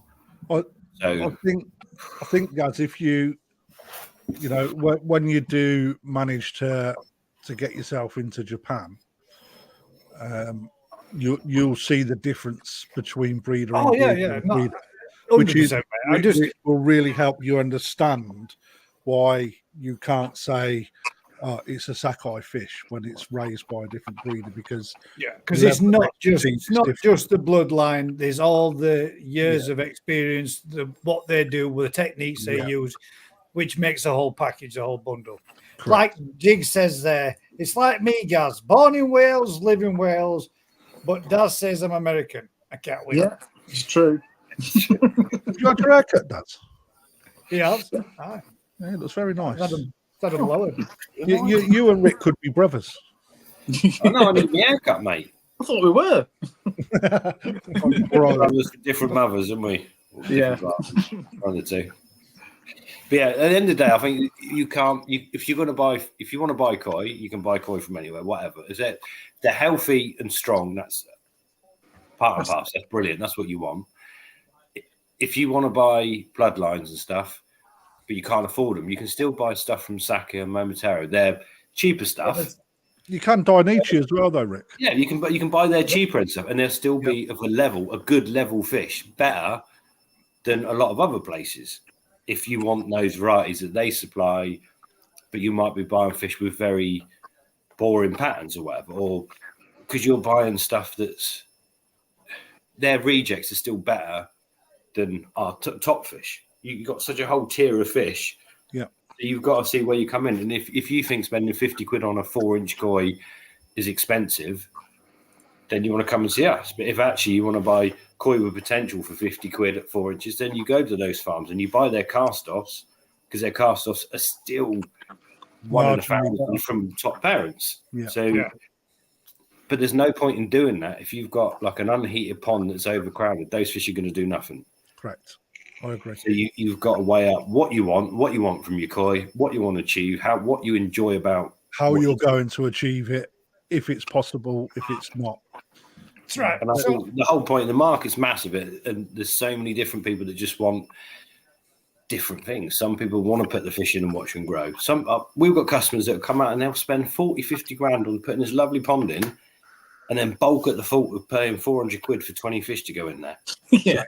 And you're like, same. you get other people like Vince, who will build a pond out of like scraps and whatever, and he's worried about quality. He wants the best he can get, but he's got a limited budget, so he'll build everything he can. And he knows about koi, but he can't afford the koi he wants, so he's got to find a way of getting the koi he wants. Yeah, in a way. But there's another way of enjoying the hobby, isn't it? Completely different type of hobby to someone that's spending 50 grand on a pond. But I also know that there's customers out there that don't know about bloodline, don't know about breeder, spend £50,000 on a pond, and then put £50,000 worth of fish in and don't even know what they've got. Yeah, but they look nice, and they might tell their mates, "Yeah, these come from."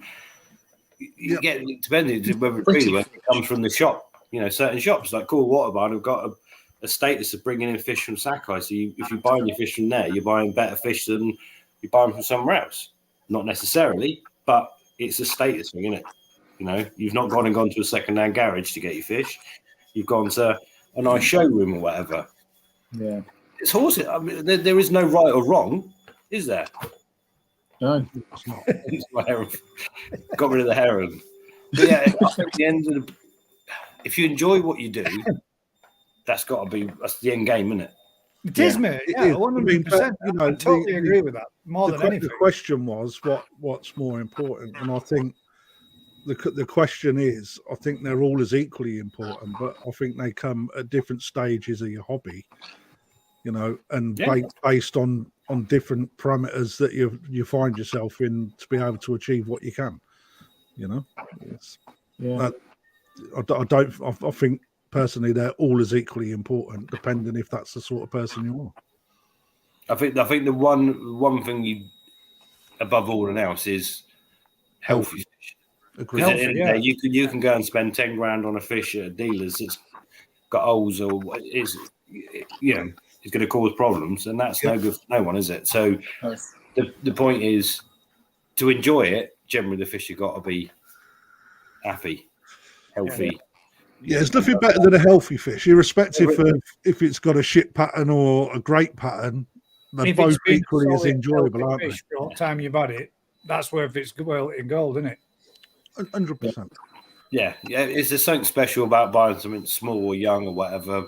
But the reality is, even people that come to see us, if you want us to buy little fish, the chances are the good fish ain't going to be in those little fish at £2 each. Otherwise, we haven't done our job very well because that's right. They're the better ones, bigger ones. You can. But the chances, if you was to buy the unselected fry, of getting that fish that you've turned out the door. That's where the fry is different. Yeah. Yeah. I need to. My washing machine's about to explode. I think. Is that what it was? I heard something. I was trying to tune in on it because I'm a bit deaf. Yeah. But yeah, I think the fry are. That's kind of the dream for everyone. But as we're quite open and honest, at the end of the day, like I said, the numbers of fish you've got to do to get the good ones. So if you just buy 200 fish from us as 2-week-old fry, yes, they've come from such and such parents. You've got an opportunity, and some of them will be good. But you're only buying 200, and we're going through 20,000 to end up with a handful of good ones. So you might end up with the chance of one good one, but it means you've got to keep all of those fry till you'll colour them properly. If you lose any, the chances are you lose the best one. That's the dream. You can buy stuff at 10 pence each, and 5 years later have a fish that's good. Phenomenal. Yeah. You see, as far as I know, you're probably one of the only ones that do unselected fry. Everybody else goes through all the fry first before they sell them. Yeah, but that's part.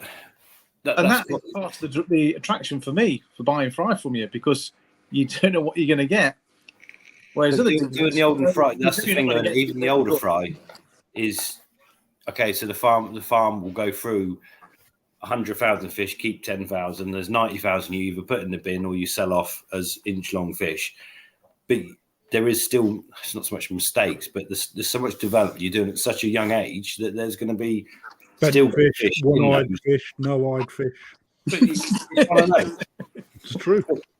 So at the end of the day, you take, if you can take 2 to 3 week old fry from us from a specific spawning set out of the hatchery, you've got as much chance as us, although in a number, as to get something different from it.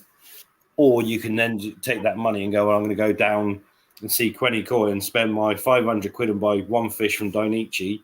You know you've got a good fish. Yeah. If you enjoy growing that good fish, that's... It's each to their own, isn't it? Yeah, whatever floats your boat. There is no right. It's probably cheaper to spend your money, go out to Japan and buy a good fish that's done.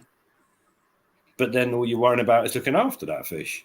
Yeah, Yeah. and making sure Everyone it actually wants to maintains buy that the little quality. ones. Yeah, make sure it don't die on you, because you're just thinking of the money then. Yeah, Paul says, I like to know where every koi has come from, so I'm mostly Sakai, Dainichi, etc. Never used to worry. It's like the more you get into the hobby, the more it costs. But it does. If you I would kind of agree with that, mate. The more you progress and develop through what this hobby is, the more your tastes change, your more appreciation for it changes. Understanding. They understand what that fish should really represent. I mean, when most of us, maybe not all, but the vast majority is when we first start, we see fishing as. I hate to say this, but it's a bit cliche, but it's a fact. Most of us always experience the first koi or wherever. I'll be in a garden centre where you're looking around, doing a little bit of something, thinking about putting a water feature in your pond, and you see a bunch of koi in there, and you think, oh, they're nice. I won't mind having some of them. They look pretty, them in garden, in a pond. And then you realise that in years to come, that those fish are dropping off the colours and they're not looking as good as what they did. The bodies don't look right. Cracky, they look decent at a small little fingerling, but as they grow into, tosai, nisai, sensai, and eventually you think, you're not growing like those other fish that I've bought that came from Perfect Aquatics and were from Japan, and now this fish is only half your age, but it's already double your size. The body on this, the shoulders on this, and everything else, and the rest of it, and the more you progress, the more it definitely does snowball. But that's where you get into that weird. As you progress, you get to a point where you actually can't afford what you want because you understand. That's me. Yeah. You suddenly understand what you want, so you then have to look at a different way of achieving that. Yeah. So you then have to go back and buy fish much younger and look at them with a different eye and go, I see where I went wrong. That fish, you can see the body shape on that.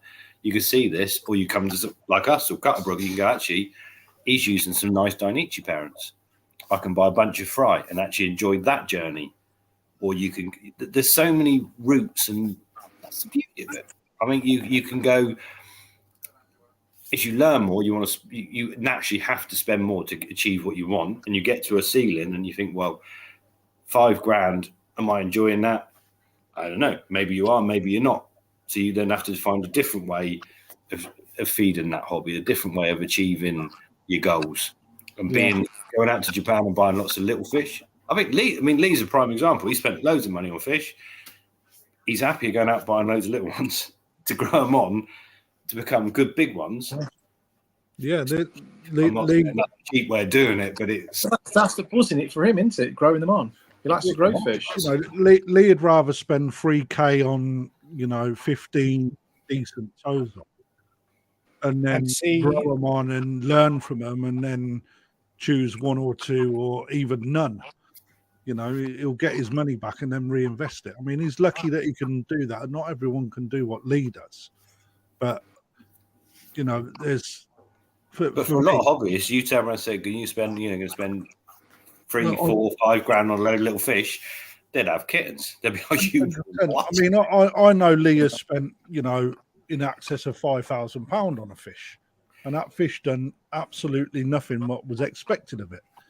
And that's where Lee learned that lesson of why am I putting all that money there when actually I can put it there, choose lots of small ones, and then test myself on the development.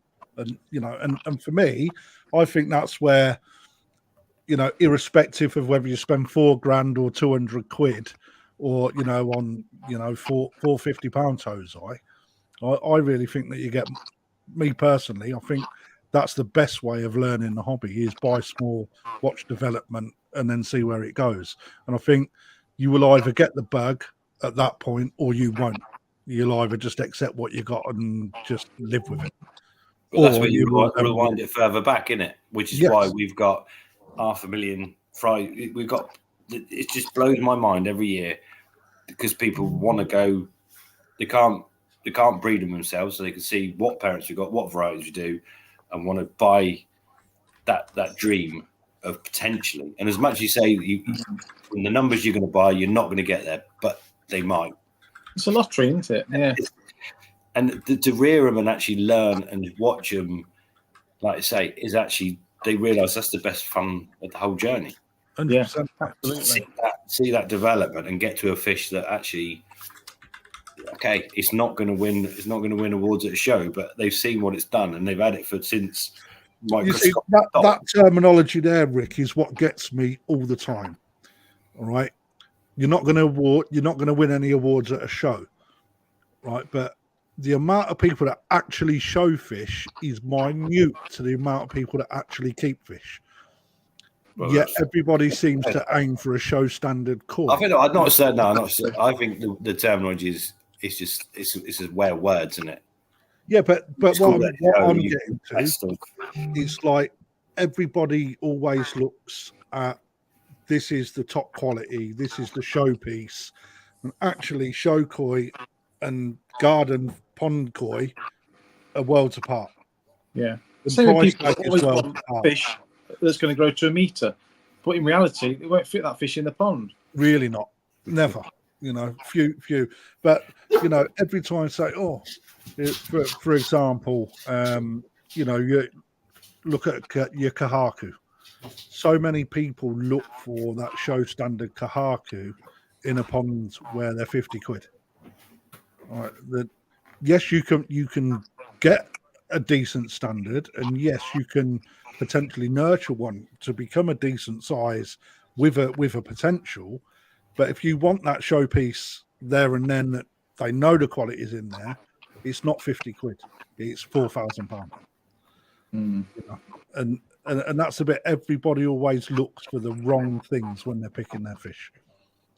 For example, expensive pond, cheaper koi. As I learn what I'm doing, go for colour, pattern, various sizes, and enjoy watching them grow. Wrong way around, mate. Go for body, skin luster, pattern to follow. Always that way around. Yeah. It's not even that simple. That's debatable. It's debatable. Again, it all depends what you want. The pattern is the killer part of the fish. 100%. But if it's got a shite body with curled gills and two pecks missing, Correct. what good is it? It's got the perfect pattern. Yeah, totally right.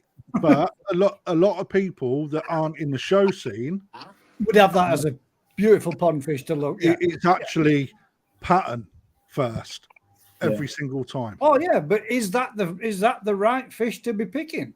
If you like the one, and if that's the pattern you want, if that's the wallpaper you want, that's the wallpaper you go for, isn't it? And I agree. However, if you're a bit more advanced in the hobby and know that you want to grow a fish on and you want to develop it, then that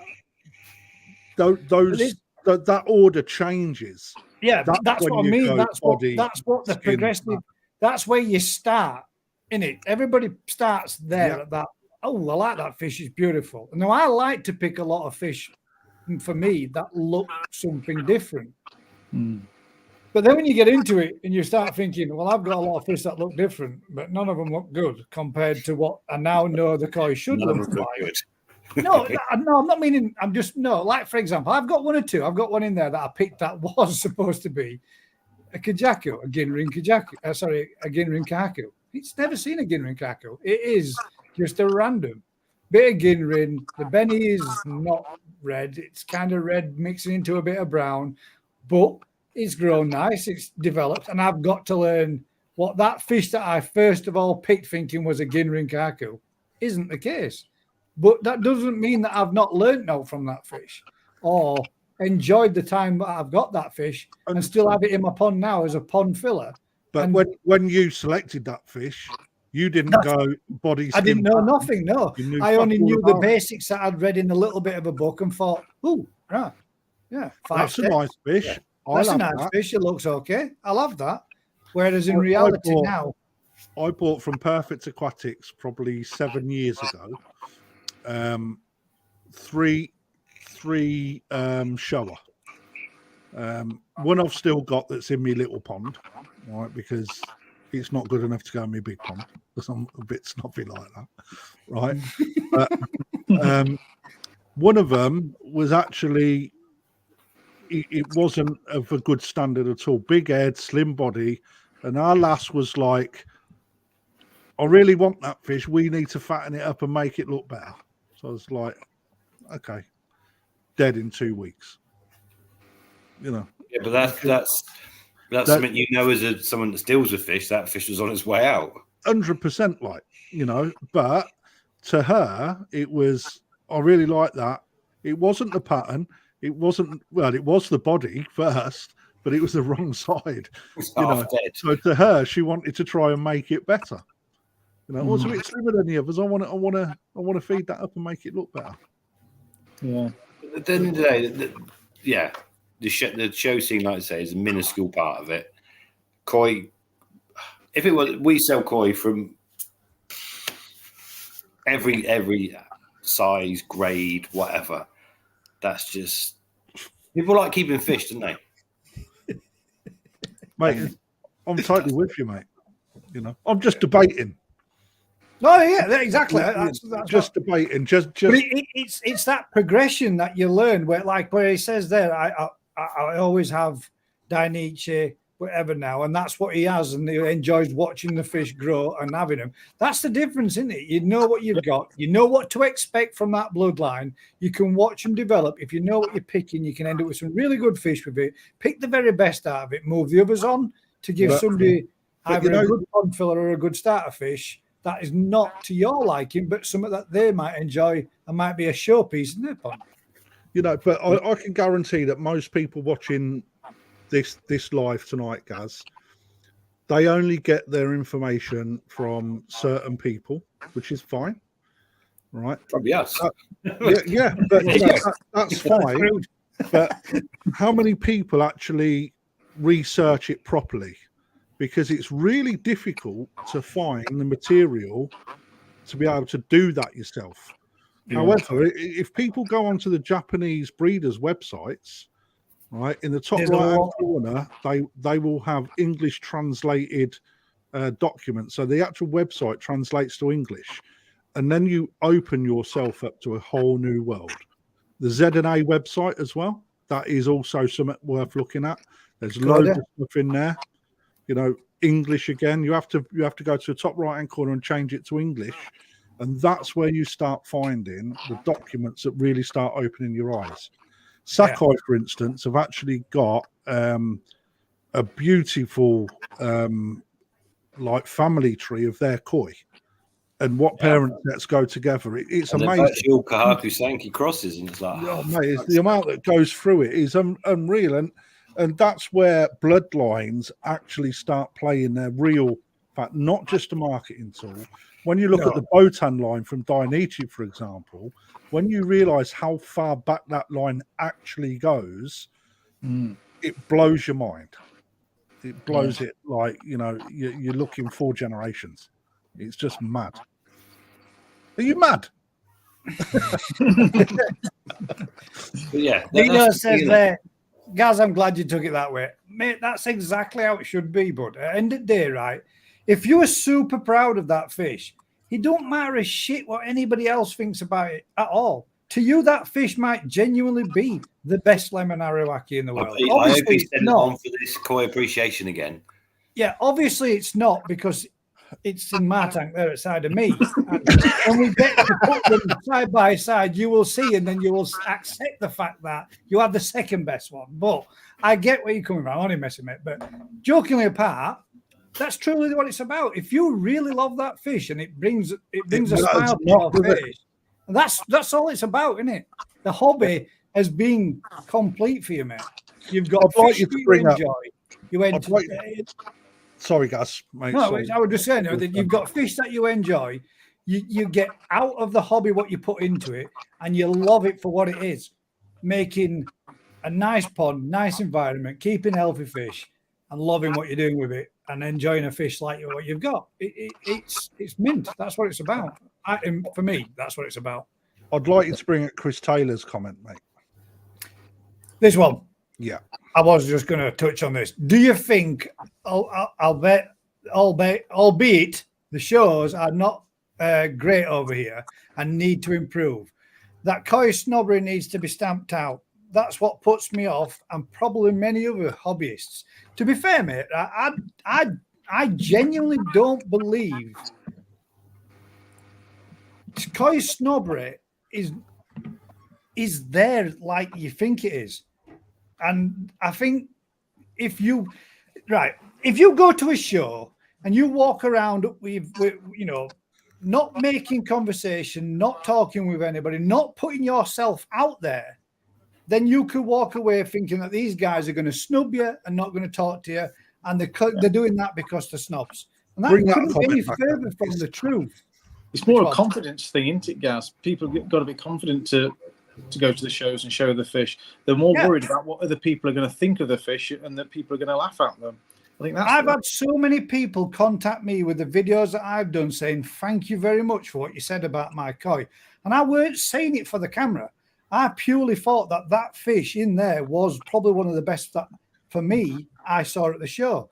The conversations I've had, because I took the time to turn around and say, are these your fish, mate? Yes, they are. Oh, mate, they're absolutely stunning. And then once you've broke that little barrier, which is really about two people coming together and having a conversation and not being shy to talk to each other in the first place, that snobbery, as you think might be there, is more a perception that you're putting in there than what they are. They're stood there going, what's people going to be thinking about my fish? And then when you break that barrier and have a chat with them, and they're telling you everything about it, and you can see that all that information they've got just starts spilling out, and all they want to do is talk to you about it, it's mint. Do you want me to give you the definition of snobbery? Well, right. The people that look at those that show koi believe that they are the people that are under those people that show.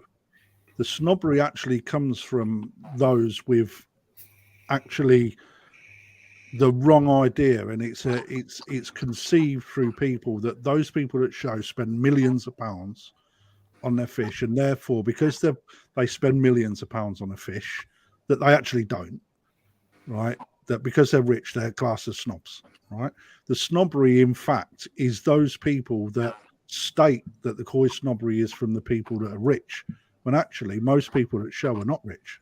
No, they're not. Yeah, and everyday people. And it's it's just just no way you got that from the dictionary. That's not the definition. No, it's my own dictionary, mate. Okay. It's the snobbery comes from people that think that they mostly comes from ignorance. Total ignorance. Ignorance, that do. You know, but it's not the people that show that actually are the snobs. There, now listen to that. And I'll agree, mate. I look forward to meeting you, Dean, and coming and having a natter and having a chat with you and walking around and looking. I don't know if you've been to any shows, and if you are going to them, I tell you, mate, it'll be a complete eye-opener. And the amount of, if you put yourself out there and have a natter and a chat, you will see that those boundary or barriers that you put up or the opinions that you had are unjustified. Because you have to change your way of thinking. Rather than be a sheep and listen to people that say they're snobs, right? Actually look at it from a different angle. Look at it from a positive aspect. They're showing fish that they have put their heart and soul into, potentially. Especially the veterans, the amount of work that they put into their fish, they take it seriously because they're on a serious scale. Yeah. Right. However, you've still got people coming into the shows that are learning. Right. They're not snobs. They're learning. And actually, they're breaking into a complete new way of thinking about how to develop koi and getting the best out of koi, you know, by keeping water, by looking at diet, by looking at temperature, by looking at bloodlines, by looking at varieties and, you know, what you can do to develop a fish. It's not snobbery, it's knowledge and putting it into practice and saying, look what I've achieved. Yeah. Look what happens. That's look at my achievements. Yeah, sure. That's how boundaries get pushed, isn't it? Because at the end of the day, everyone goes down. You've got to do this. You've got to do this. You've got to do this to create a good fish. Mm-hmm. Actually, someone might go along with boundary. Go, actually, I'm going to do this, and this, completely different. Actually, the fish turn out better. So you've got a whole different way of doing things. Our entire farm has been built off. We do stuff. There was no internet when we started. There was no one told you nothing. We did something. It worked. It didn't work. You do something else. It worked. It didn't work. You go down different paths and lines and do different things. And some of it has been the biggest disaster you've ever seen. And some of it's worked to the point where will be copied or seen, or because it just makes complete sense. But it was never there. Now you got the internet, so you can go down and you can actually research. You can research pretty much anything, and there might be 10 opinions about how to do something, but most of them are similar. Totally. Whatever it is, diet, lighting, fish, genetics, whatever, it's all there. Everything's there. You mentioned some. By the way, Chris, I weren't aiming that at you directly, mate. I was aiming at terminology, Chris. I just want to, because he put disagree, Craft. You never stated that in that way. I know that, mate. I was aiming it at the statement, not you as an individual. Just to draw a line under that, mate. No, that was same from me, mate. It was, and with Dino, what have you. You touched. I was obviously in the toilet. Then I missed that bit. You touched earlier on water, for instance, and what effects water has, whether it's hard water, soft water, blah blah blah. Yeah. Right. That is yet again another science that you can use to develop your koi. Right. And generally, I find if you go down that science, you're constantly chasing your tail, because where you will evolve in one thing and something good happens, something else drops off somewhere else, because you focus on one and something else drops that way. It's about trying to achieve the balance. It's just I just think that's what's so good about the hobby. Personally. But there is as you do different stuff. So like Mike Snadden, he was amazing about growing fish. You can grow them in small ponds, dealing with the water, the whole chemistry side of it. Yeah. And you go down one line and you can do certain things with your fish, but actually you can do the same things in a completely different way. And achieve the same water, non-RO water. And suddenly you go, well, this works, but actually you can combine the two to create water that's better for all round, and suddenly everyone in the hobby can learn that this diet with this conditions and this light level, it all come together. And actually, we can go beyond these fish. We can go to these fish. We can go wherever. There's so much in it, and everyone can mess about with it. I mean, you mentioned Mike Snedden. His website has actually got some cracking articles that he's written. His old stuff, you can't go on his new website. I've been trying. He's a nightmare. I was on there probably 2 weeks ago. Probably a bit longer than that. But looking at, thank you, darling. Here comes the third course. Where's ours? You've been at work all day, lads. Give me a break, mate. This is a problem with this live chat down the pub. He's sat there eating a kebab. Mate, can't help it. You'd normally have a pot of peanuts or a packet of crisps, mate, or even some porky scratchings. One day, we will organise it so we can pass something round and everyone will have it. Oh, mate, we ought to get it so that we can go, and then everybody gets one. We pass it through. That'll be good. As Claude's put there, Lee Hadfield is no snob. He is fab.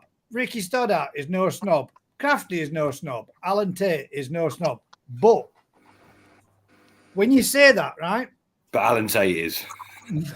No. I mean, I've said this. I've said this to Ryan, to Rick, to Crafty, to Rick, New Forest Koi, to Alan. Go back 2 years ago, and I could have walked onto a koi scene. I could have walked onto a koi farm, and I wouldn't have probably even struck up a conversation. The first time I went to a koi show, I seen Crafty at a koi show, and I was stood there politely waiting for him and Andy from Koi Pond Lifestyle having a conversation, and I stood there waiting.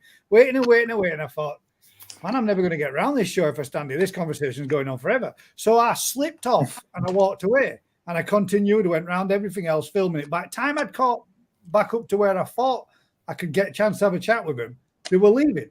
I missed my chance. I missed my opportunity. I never got a chance to speak with Crafty until years later. And then you've got likes of Mr. Tate coming on my live, and we're sitting here on a Thursday night in my conservatory having a natter and having a chat of all these people that I thought I would never get a chance to speak to. And that's probably because I thought there was up there and now we're right down here and I'm not good enough for speaking to them. I thought they were up there. But You are. Shitheads, they're down here. Why like that, mate? I'm certainly not up there. I'm down here. But now, a couple of years later, and we're here. We're on the same level. They're coming onto my show to sit here and talk with us. We've always been on the same level. We have, mate, but that's what I mean. That's what I'm saying about people put people on pedestals in boxes and into categories that necessarily aren't really there. You just haven't pushed yourself to go and put yourself out there to have that breakdown so that you can come together and have a natter. And I think if a lot of people go to a koi show and have a chat with people when you're there, you'll find that those boundaries that you thought were there aren't, and you can get a hell of a lot of information, a hell of a lot of conversation out of them. Some of them you might not necessarily do because they might be having conversations with other people and you might have to wait till you can get in there and have a chat with them. But the vast majority of people are so proud of what they've done and what they've achieved and just want to share their info and share the knowledge and have a natter and a chat with you. And they're actually sat there thinking, listening quietly, thinking, what's people saying about Mark Coy? And then you stood there and then you get comments on your video saying, thanks very much for what you had to say about my koi. It was lovely to listen to your video and watch that. And that's when you realise that, oh, sweet, that were his fish. And then, but you know, like guys, like that last video that you and Daz done and Vicky, right? I thoroughly enjoyed that video. You know, it's a weird threesome I didn't see. Mate, Daz was rubbing bellies, mate, and pushing eggs out. Oh, mate. He was, yeah. He started off with fish porn right at the beginning from the off go. And then he flapped off a few males and got some milk out. Yeah, that was wicked. It was like fish porn. It was great. And then we were racing around. But that's I've washed my hands since. That's how. Right, that's the bit that we get out from what we do. All right, yes, I have put a video out and we've done a video, but that video is like when we're live, it was just the same as the video that's edited together.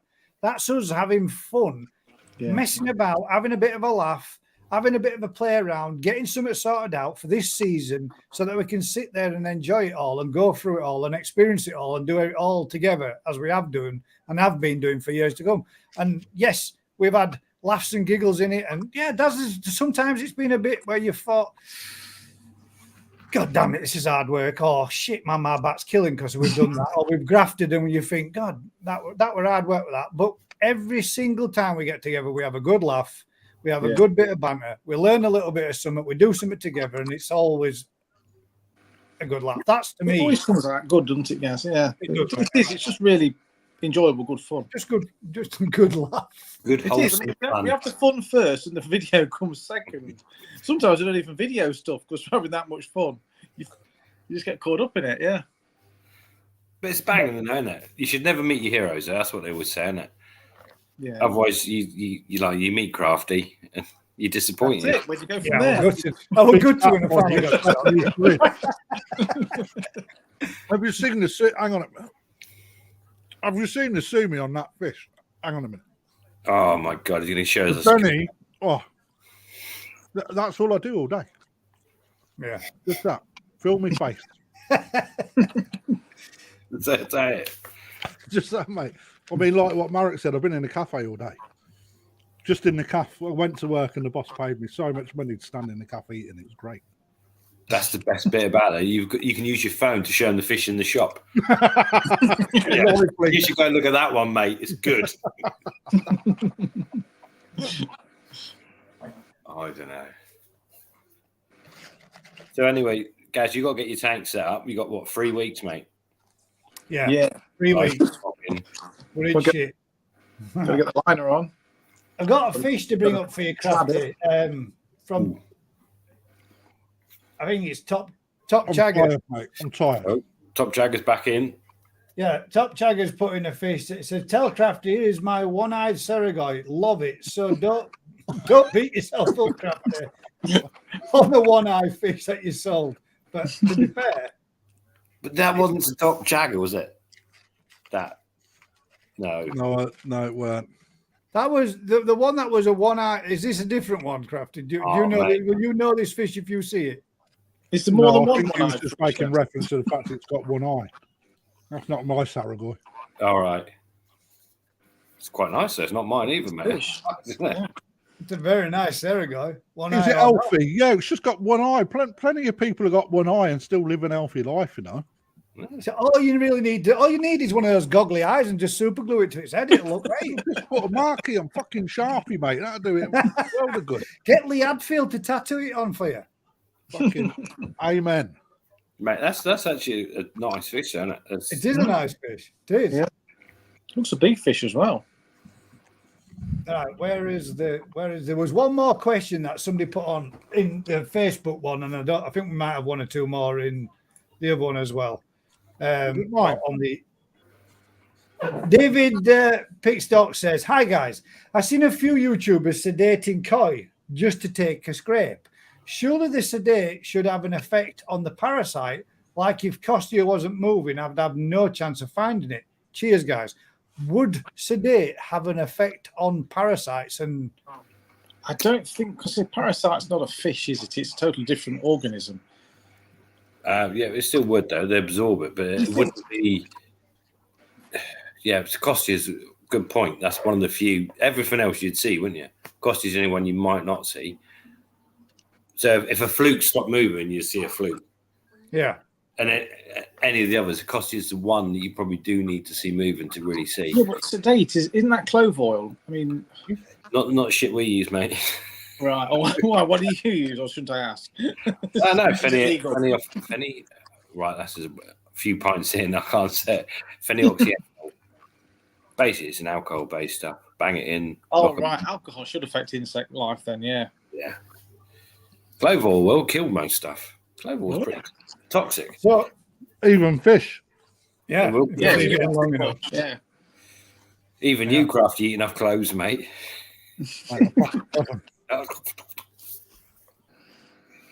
So it's, Lee must be in Japan now with Ryan, is he? Mm-hmm. Have we got a direct line into Ryan's? When are they down south? I need to have a chat with him. I don't know. I can get you a direct line if you want it. Yeah. Might need to. Sue me, man. Fucking do one. Constant bullshit in the comments. I mean, just constant. Sue It is, me. mate.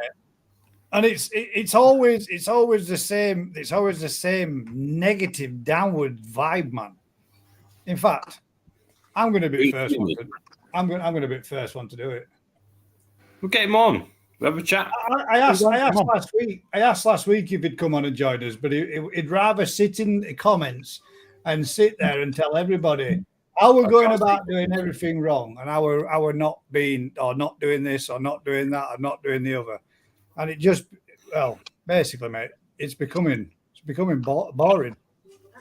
You should all cancel the summer events. All right. I tell you what I will do, Atsumi. I shall cancel you. Just bang on the fucking gas. Why are you cancelling him? Because it's easier than listening to the same negative vibes of bullshit week in, week out. You don't mind an odd bit of negativity if it's balanced with something positive as well. But when it's just all negative, what's the point in that? Yeah, but he might have a good You point. should. But you shouldn't scrape fish. Why not? He doesn't need to. If his fish have got no problem, why would you scrape them? Yeah, but no, he's saying you shouldn't. You shouldn't even own a microscope. It's embarrassing. What a load of bollocks. Never heard so much shit in all my That is a life. load of bollocks, yeah. That's sending out the wrong message to everyone. He might be Zen, mate. He's got it sorted. The practice of scraping fish is absolutely, totally astonishing. But that's because you guys just bang so much treatment in, you blanket wipe everything so that there isn't nothing in the first place. So it's not a case of we scrape fish so we only treat when we need to do. You guys treat regardless. We are Who's limited. you guys? What We're we limited. Well, I'm speaking on the sense of Japan Come breeders. on.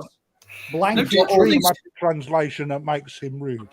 So all the Japanese books about all the different parasites with the pictures, how'd they see them without scraping? through Exactly. through microscopes, mate. Which The is Japanese, mate, and they've got eyes that see these things. Right. It's all in I the mean, genetics, the mate. gentleman says he's got some really good. It comes across like he's got some really good knowledge. Mhm. I will put the link in again. Feel free to bring your experiences to the panel and sit here with us and tell us what it is that you think you can bring to the channel and educate people instead of sitting in the comments bombarding us with the same thing week in, week out. It gets to a point where it's tedious. I think the big problem lies in the fact that if you keep koi in a natural environment where the water's mint, nice mud pond, in temperatures that are perfect for the fish that are growing, you don't know what to do. We never ever would need to scrape a fish out in the growing ponds. Those fish will live in harmony with the But parasites. the minute you wang them in to a tank where you're trying to sell them and stress them and ship them and fart about them, Talk about all day long. And then the fish have got to suffer in bloody 10-degree water. so that's the problem. So we're trying to keep fish in an environment that ain't great for them. Yeah. I don't know. It's hard, isn't it? Yeah, we should all just give up and keep goldfish. I think that's It's like I said last week when we were having the conversation and we were talking with him. We're two worlds apart. You know, Japan and the UK are two totally different. Although they're in the same world, we are two worlds apart. The conditions and the weather treatments in conditions Japan, that we mate. have. I'm not being funny. You go to a dealership in Japan, they got plenty of treatments on the shelf. Exactly. So Ones that work. if they've got plenty They've of got ones that treatments on work, the they've shelf, But that's a different thing.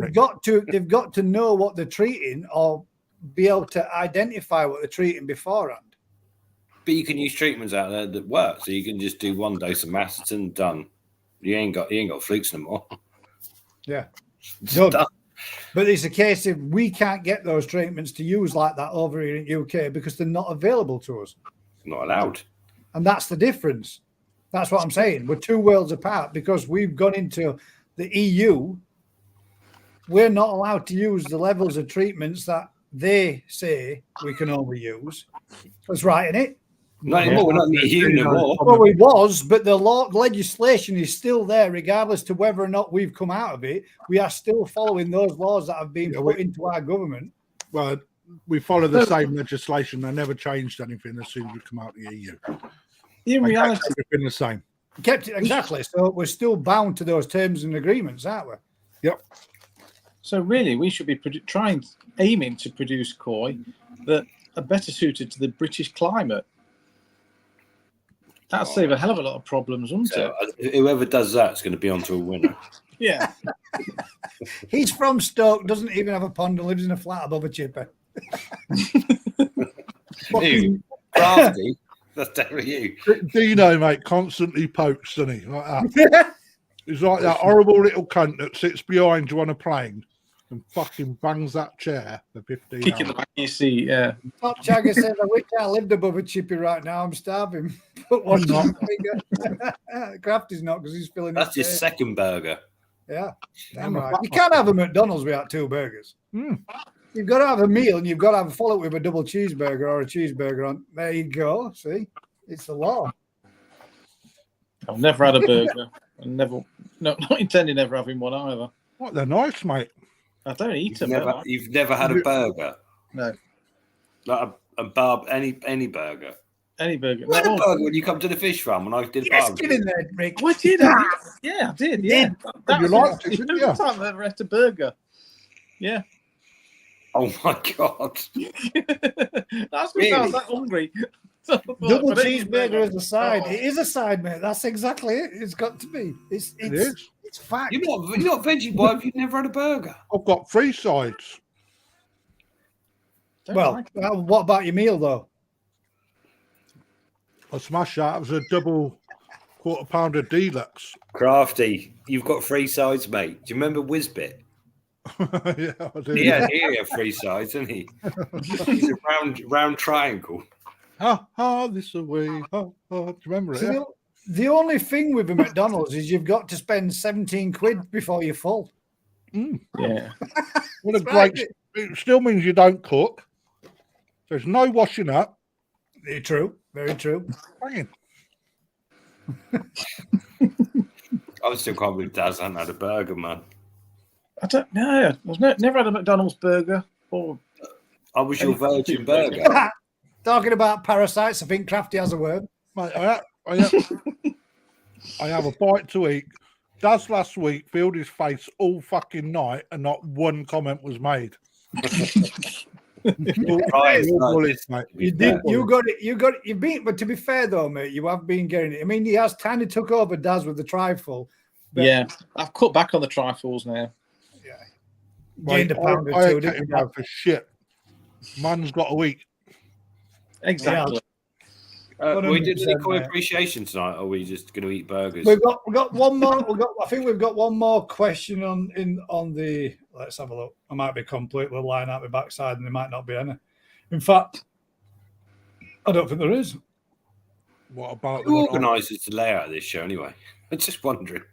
Who said it were organised? No, that's it. But the next thing then is to look at people's fish. Should we start off? We'll start off with the fish on Facebook because these are George Murdoch's first one, and these are going to be. Oh, take that off. These are going to be the first ones at the beginning of this year's. Only one each, though, isn't it? I never limited that. I said That's lucky, isn't it? Because your favourite fish in your pond. That's just as well. Well, a pond's worth up, couldn't you? I put hundreds in. Flood it with your fish. There we go. There is my daughter's 20 cm Dainichi shower in my dad's pond. Good George on you. Murdoch's. Nice. I'll be back in a minute. I'm having a week. Oh, mate, see, that's probably a winner already, isn't it? Because it's now pulling on heartstrings and Yeah, see, they went straight in there. It's the backstory, isn't it? Yeah. Yes, we can. Top Jagger, I'll put that one in as well, mate. So there we go. There's the first one. it looks a bit like the one I sent to one of the auction fish I did this week, doesn't it? Obviously not, because it's obviously not, is it?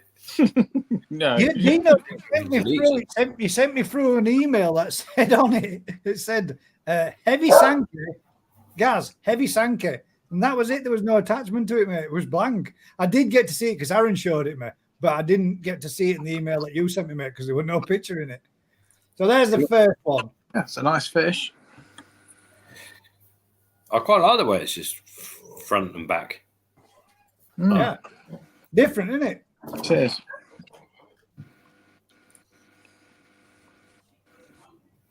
And I'm loving the fact that everybody ran out to get pictures just before it turned dark.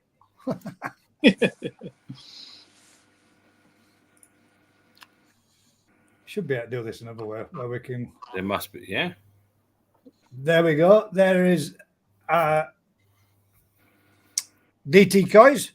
That's Favorite nice. coin in his pond, which is do you know where that came from? Well, that's nice as well. There. That's his favourite. That's cheating, isn't it? He's got to. That's banging. That is. I love the metallic on that. The Benny Both his Kiko. new- both No, his- the Benny Kiko, I can't be dealing with the pecs like that. It's too big, man. Yeah, but I'm I looking like at the grey skin pattern's lush. Yeah. Where's that come from then? It's nice. Oh, that gunmetal look on them. Both came from. Oh, the small ones no more. That's the one that went up the bottom drain, isn't it? God, Yeah, yeah. The Benny Kiko went up the bottom drain. Yeah. The Kajaku is the one that he was putting the video in for. It's nice. Doing well, that. Mm. Is that yours, Crafty? It's one that he got from Crafty's auction, yeah. Ooh, nice. Put a bit of size on already, I can see. That one hasn't, which is a shame because if it had, it wouldn't have gone up the bottom drain. Yeah. Where's the Kajaku from then, Grafty? Can't remember. Oh, come on. They're your fish, man. You should know every single one. Fuck off, mate. I sold fucking 3,000 fish last year. It's easy for me. They all come from me. Now that is fucking banging. Whose fish is that? That's a pattern. That is Rick Howarth's. A nice Ben's there on the head as well. Casse. I've got some Casse shower coming. Woo! I've got a Casse show going. Yeah, Roger's good. Yeah. color quality is good. I just struggle with the pattern and the pecs. Yeah, a bit heavy. Rhyme in the P's. Pattern and the pecs. Appreciation, not assassination. Mate, it's better than any I do, mate. So there's appreciation. The key will look quite good as well. Definitely some Marizomi Kiwa in it. Is Rob Howarth's? Tancho Sankey. That's No, nice. did I say Tancho Sankey? So where's the spot? Oh, I can see the spot. Yeah, it's a bit small. Ooh. There. Very small one. Nice. That is nice. He's got some more Sumi coming up as well. All the looks of it. Good body on it. Good profile. Yeah. Yeah. What size is that? Fish, mate. That's Bonnie. That's Bonnie. I hadn't had that for a long time. Yeah, that's lovely. Yeah. Where's that from? That is from Tancho Frankie, male 46 cm from JPN Raffle. Oh, JPN. Steve G's. Look at that for a photo. That's a cool photo. Mm. I'd have to Photoshop that Kahaku out though. Yeah. That's like one of those things you see on YouTube when it goes fuzzy and goes, "Can you see the bird's boobs?" What you been watching? Oh, Yeah. Innit? What's going on with that?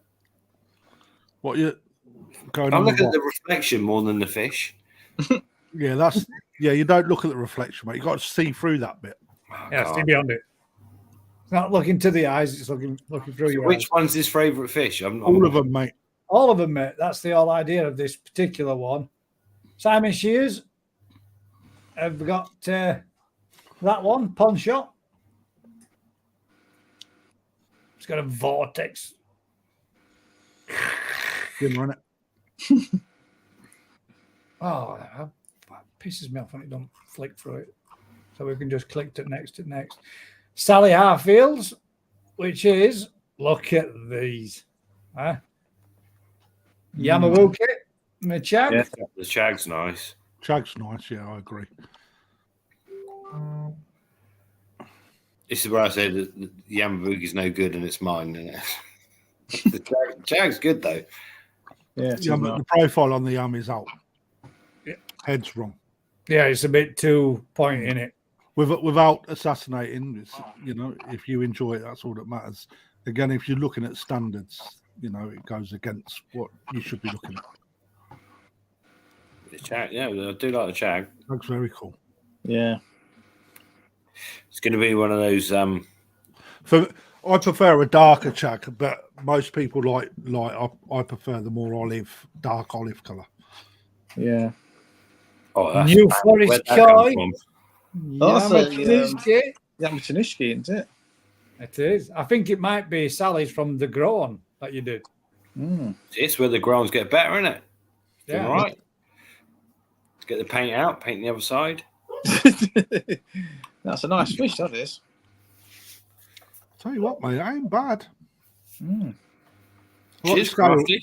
I like the scales down the back. This is what The Gimmerin dorsal line scales are nice, Yeah, isn't it? mate, fucking Yeah, banging. that's And nice. it's Zip full, on isn't it? that, That's what I was looking at then. Yeah, that's a good fish, Rick, mate. Not bad for Good line. class. Sally's got it, isn't she? Ooh. Now then, Ginrin Goshke, Gromo, and is that going to be, or is that, Rick? I'm thinking that might be one of your Achiba Asagi crosses. No, I think that's just an Asagi, mate. Don't Just an Asagi, lay that on not- me. Well, I thought these might have been doubling on me. I thought you'd read No, it's them. not. You can tell he's had a beer, man. I'm just being honest. That's the straightest argument. It's nice. The Gromo is Jeff's birthday present, isn't it? Yeah. Oh, he might not know yet. We might just ruin the surprise. Sally, don't Well, he's tell got me it. that we've done that. Does he know he's got this fish yet? Is that a coda Ginrin as well? Looks very coda to me.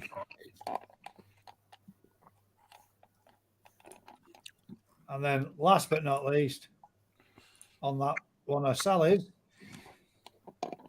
Benny Kidcoat. That's nice. I like the gunmetal grey I look. love stuff. the gunmetal effect. Yeah. Romo. Did we get told off last time? Was it Coromo, not Gromo? We have again. It's not Goromo then. That's not. It's just Atsushi telling us, and we tell him. I'm pretty sure that says go, row, mo. What does? I'm not reading it. I'm not sure that could be one of ours. That one, It's nice. but it might not be. It's not like I know every fish. Well, you should. You only do 200,000 every now and then. Yeah, I mean, you did just call that one, didn't you? I mean, I know all our fish. No, I remember most of them. Do you not Just name not them? this one.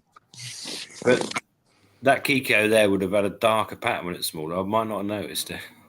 I don't Every one know. of mine has a name. Simon Shears.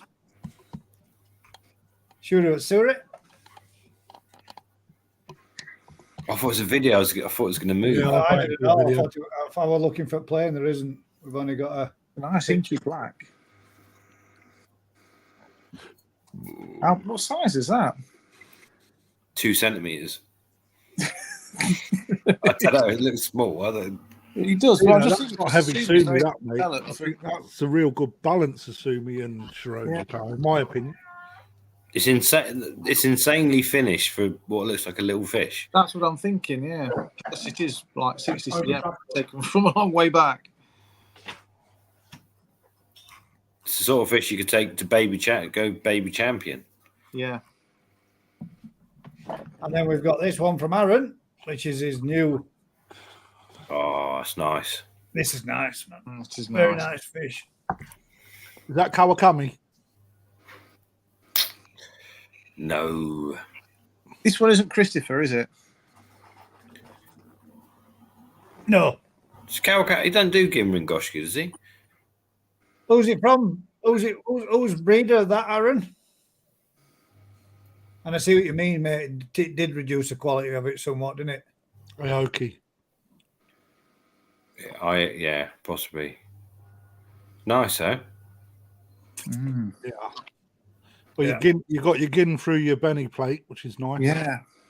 I do. Lee Hadfield's, he had a fucking banger. He's let it go, though. He had a banger and he's let it go. Hang on, Aaron, is that your favourite koi? It's got to It is be, his mate. That's a favourite koi. quality koi. Mate, that Sankey I give him, seriously, I'll be having words What, with he has poo-pooed you? See, it's his favourite Well, koi. he should have had the Momotaro. It could be his Kahati. favourite koi because it was his birthday gift from his son and his wife. Oh, mate, I'll let him Mate, off so then. backstory. It sounds like a fucking episode of X Factor. When he lost his foot in the accident, this is the koi I got. Atsumi, Nobody we checks don't it. care for gender. This is on this. Sumi. This is just us enjoying looking at other people's fish in the pond. And no, we're not there to check the sexes. It's just for people to share their fish that they enjoy keeping. What are we checking the sexes for? I was wondering that. I've And never that checked sex me. I is just No, wait it's for not. the surprise. Hang on, Gaz, I need a wee. Then we go on to Telegram. Yeah, we've got. In fact, we've got You Can got you- a can you Telegram like- as well. 3 nice ones on Telegram to look at. Maybe give us a what? You go. 5-second. All right, we'll just talk about something else until Phil. you return. Crafty, you're good at filling. Very good. Fill in my face, mate. Absolutely very good at that, mate. I'm a one-man show, aren't I, sometimes? Some people are saying you're a prick. Not me, mate. I like you.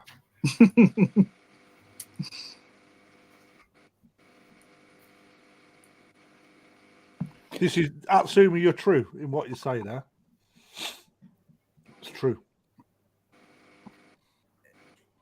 If there was opportunities like this in Japan, females and males with a big topic would be a big topic of the conversation.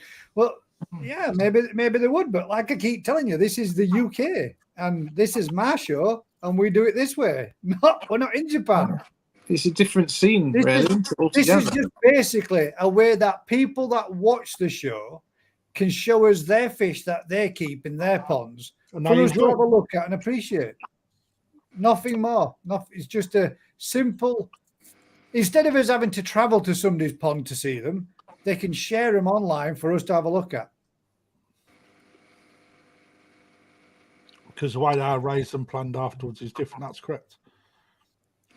That is correct. But that's the Japanese way of doing things. It's not something that we practice in the UK, mate. It's just something that we don't do. Yeah. It sometimes feels that we should be doing it the Japanese way and only that way, and nobody else can keep them any other way. Well, guess what? We can keep them how we want, and we will do, and we'll continue to do, because that's how we are. It's just over there is different because they'll focus more on females because the size and the body that they get. But even that opinion's changing. But the way that they keep them is different over there. And there are people in the UK that will only go female. Atsushi, to be fair. That's pretty old-fashioned. Atsumi, even not Atsushi, Atsumi. My apologies. For us, a lot of the time when we're buying small, as you do over in Japan, you don't know whether you're getting male or female. And to be fair, we haven't got the ability to keep lots of ponds in the UK. Our gardens are small, so you get what you're given or what you choose. Crafty, you should go to Thailand, mate. You can get adults, and you don't have to male or female. The question is, sorry, I don't know where we. The question is, Rick. The question is, right. if you found out that they was both, would you just push them to the side? I should bring it up afterwards, Dino. Oh, would you both? If they're both, would you just push them to the side and pretend that it's not? No, mate. You wouldn't. No, if he's had a few beers. Had a few beers, mate. It'd just be straight in there. I know him. Terence says good night and another good evening. Hit the like button, guys. Thank you very much, Terence. Hope you're well, bud. Catch you on the next one. Evening, Terence. There we go. Look at this. And just for the record, this one's female. It's female. Because we checked its fins. Have a feel first beforehand to see. Yeah, and the fact that it's laid that as well was also another giveaway. Part of sexing, yeah, we do that. But that's my favourite koi. That's Rick's favourite koi, and the reason why it's his favourite koi because it produces koi like this. Go back one for me, mate, please.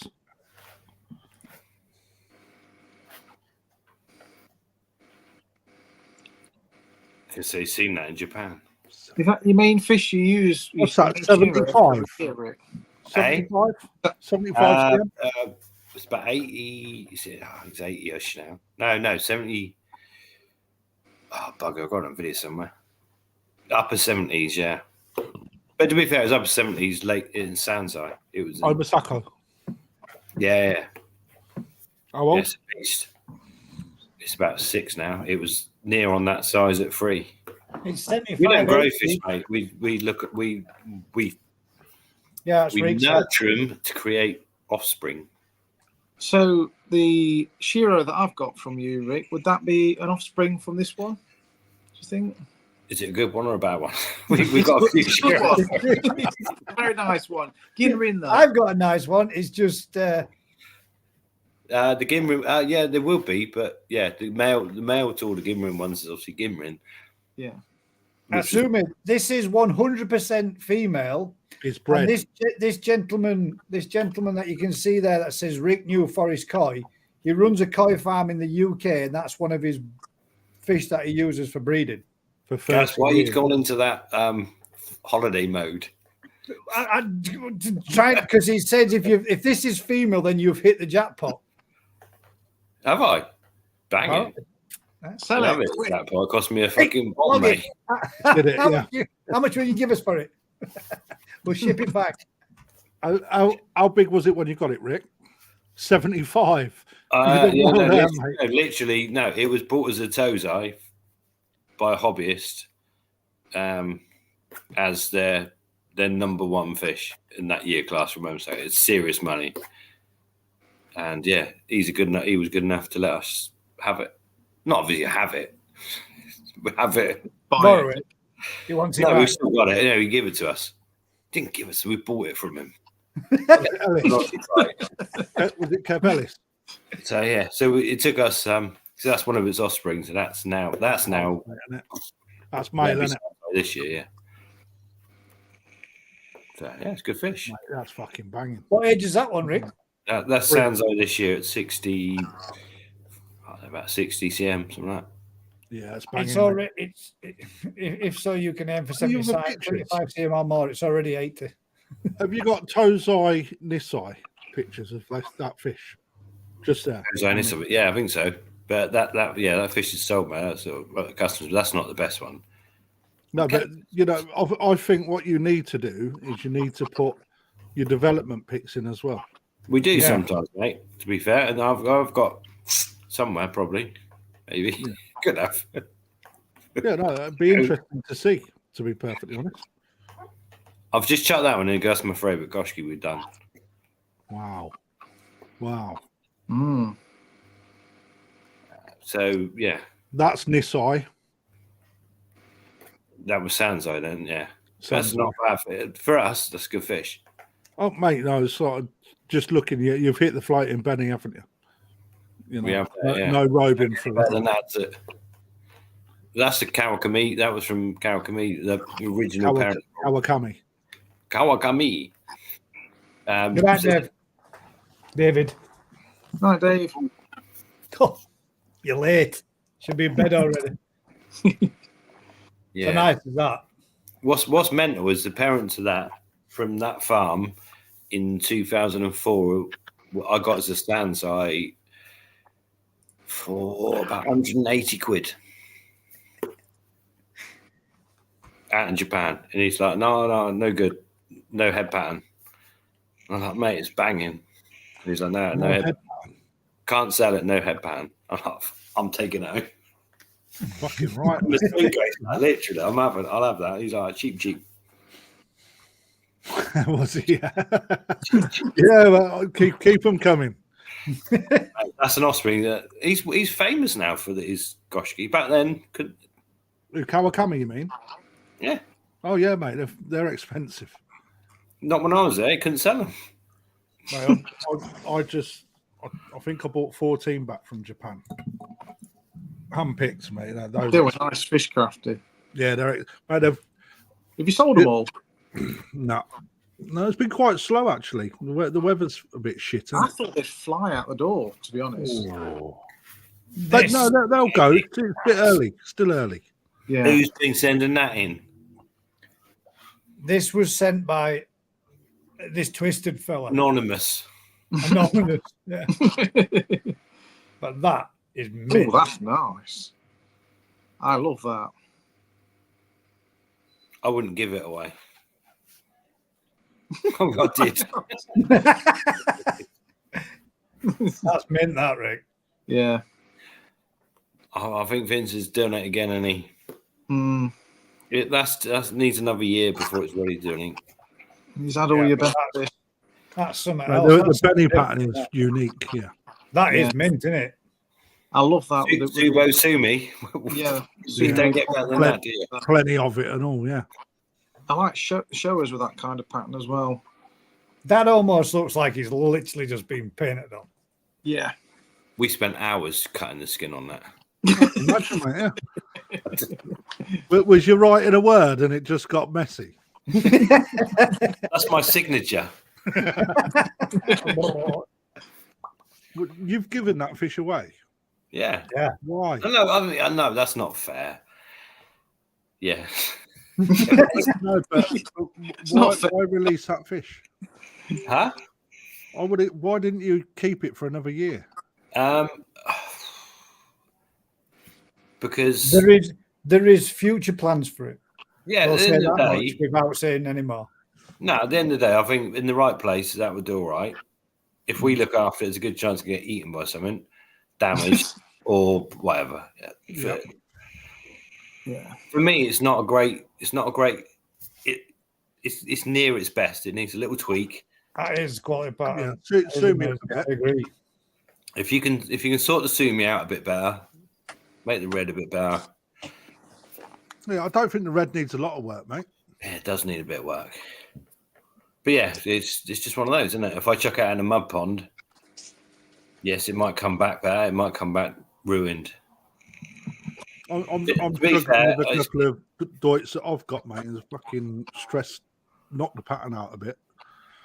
Just trying to get the colour back in now. It's hard work, man. Banging that. That's fucking that Benny pattern's lush. I bet you could. I bet you wish you could reproduce that again and again and again, mate, because those would sell like chuffing hotcakes. Well, I've done the same spawn and again, so they'd be in the fry, wouldn't they? People couldn't. What, I don't know. what parent set is it? That's a Shinoda? Shinoda female, Hiroi male. Okay. I thought I knew you were going to say Shinoda. Well, I did. I knew it. Yeah, I like testing myself, mate. So I'm quite chuffed for that. But yeah, I think it's one of those, and it can go a little Straight bit. in my basket. And it takes a little bit to look really good, or it can go to shit very easily. Doits fish are a nightmare. Yeah, they can fucking body out and all. Belly Good night, out. Carol. Good night, Carol. Phone me tomorrow, Carol, for the pH advice or whatever it was. With pH. Yeah, don't forget to give him a bell, Carol, tomorrow for your salt bath. I'm still grinning. I bet you are. I bet you're chuffing out. Look after it, Vince. Yeah. Want to see that as big as Betty by the end of next year? Not There's a your chance, story. mate. I know. What do you expect? Top I don't know. price He's got back some then? size on Betty, and she's a Deutsch. She's a crasher guy, mate. But she's still a Deutsch. Doesn't work like that, does it? Just because it's Deutsch doesn't mean it's going to grow like a crasher. That just needs a polish, and it'll be all right. I reckon next year for showing that'd be good. Yeah. Yeah, if you can intensify that Sumi. I know Vince. He's rushing it. He wants to go there. It's already on the plane. It's not ready for a shot. It's already on. It's already in the next lineup, isn't it? Right, I've had some more. Let's say we've got some late entries. So let's have a look at the late entries.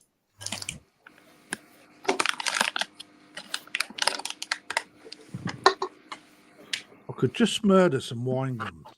Oh, do you want some crafty? Wine gums. Oh, mate, that's just the sort I was after. Got any green ones? Let's pass them across. Come on. Yeah. Drop one down, There we mate. go. There's one there. Okay, From who was that from? Let's have a look. John's. It's reflecting, isn't it? And I think we've got the other one there, which we want us to show again. It's a shame it ain't got an eye because that's a nice fish, isn't it? It is a nice fish, fish, yeah. Nice clean head, good colour as well for Saragoi. Yeah. Yeah, I like the shade of grey. 50 A good shades. tattoo artist.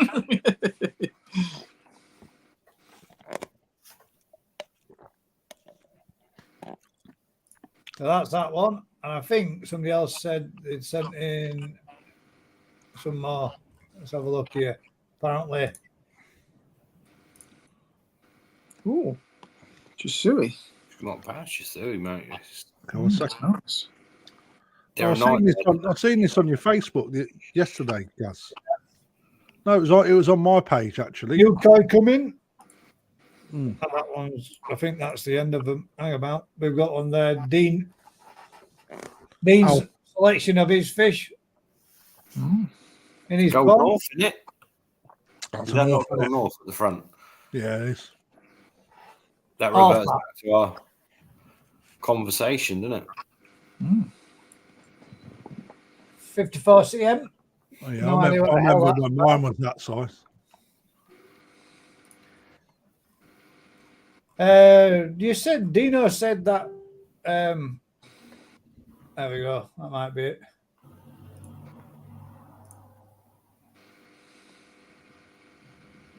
Oh, we got some more. God damn. This is starting to look a bit amateurish here, Gaz. I'm not being funny.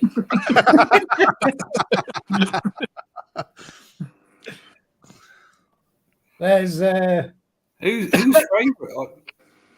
We've lost it now. Chris Taylor's. Them four down the bottom right need to be looked at, Chris. That sank is nice. Yeah.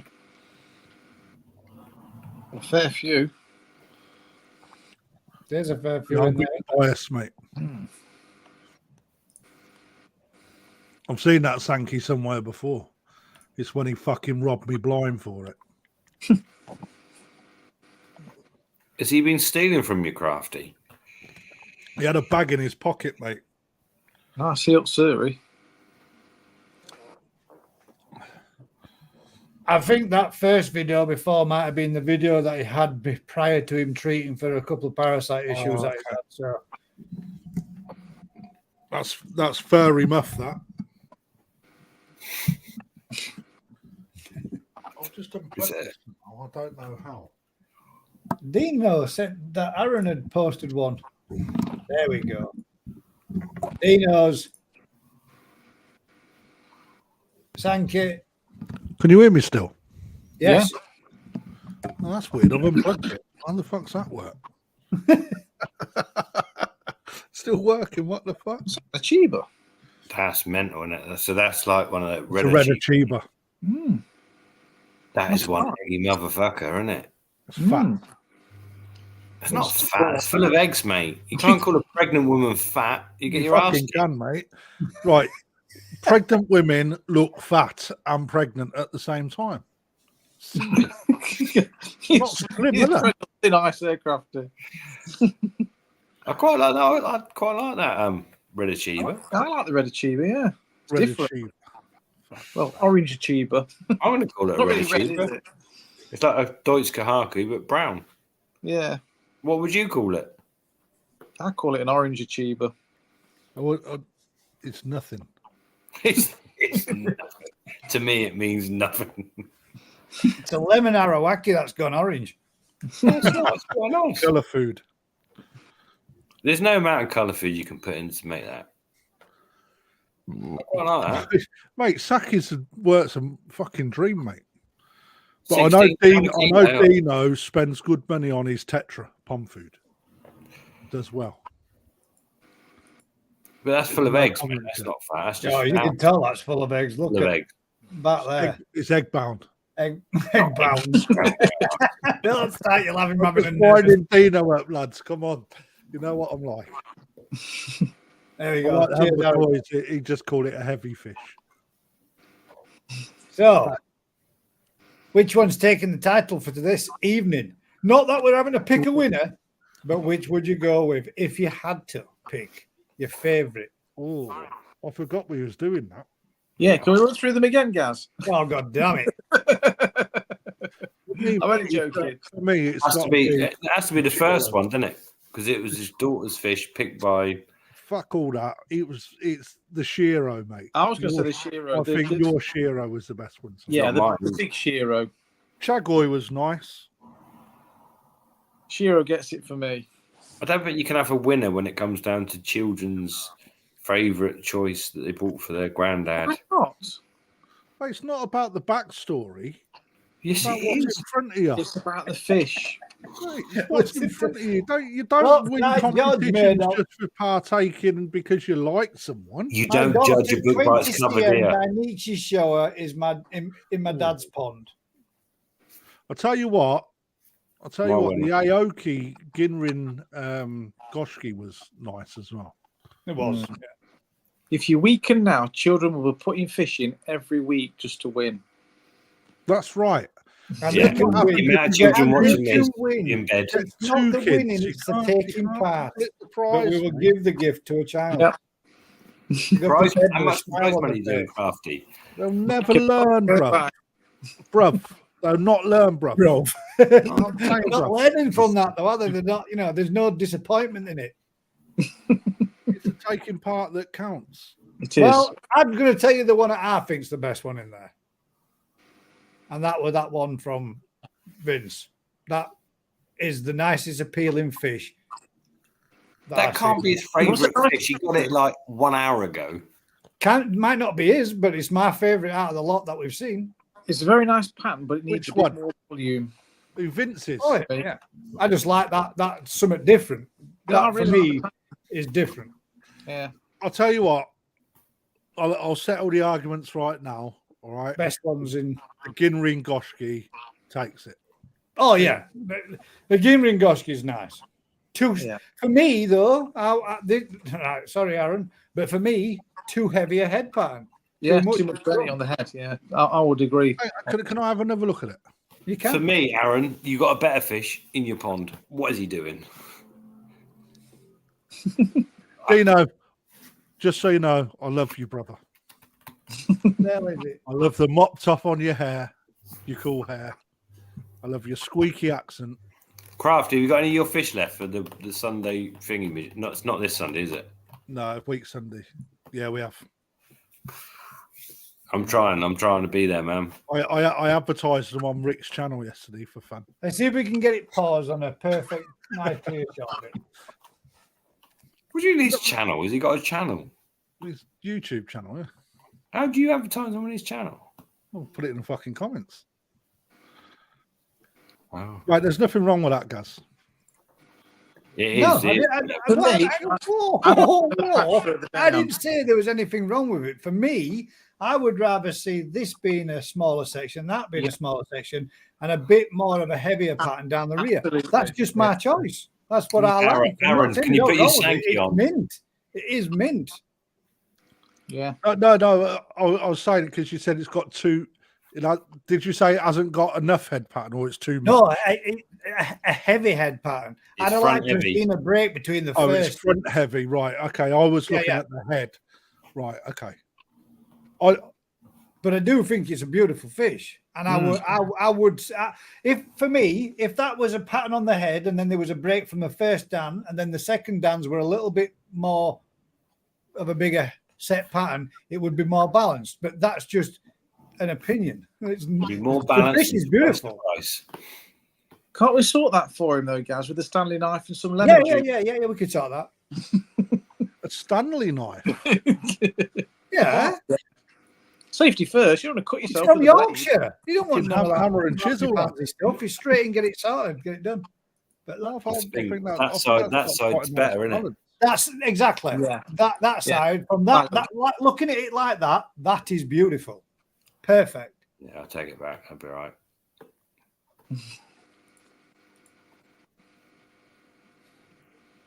Nothing It wrong is a with stunning fish. If I had one like that, I'd keep it. Nothing wrong with that. That is a banger. I wouldn't kick it out of my pond. I'm not saying that. I just I would. It's got Benny in the peck. Fucking straight to the back of the queue. Have you sold your Goshki you were getting rid of? Me? Yeah. You were giving a Goshki away. I'm giving about Aaron, you're the 5 of them sweet around winner. away. That Goshki you had in your pond, mate, honestly, I quite like it. The one with the black and white and That's One nice, with the though. robing without the colour. it's like I don't know. I just watched the videos yours the other day and you said I'm giving this away. I quite like it. Do you want it? Quinny Koi one. Oh, fuck yeah. It's like black, white. Yeah, I know the one. Did you see the question that somebody asked you further up in the comments, Crafty, right at the top about some other show overnight? No. Would you like me to bring it up, or would you rather me not? He doesn't know if you've not seen it, does he? ANC asked a question. Yeah, but I don't give a fuck. It said, "Did you get removed from something?" If you're advertising your thing on Ricky's channel, of course you got removed. I don't know, to be fair. I don't really care. You know, it's Ricky. Oh, there. Crafty, did you get blocked on Coy Wholesale yesterday? No.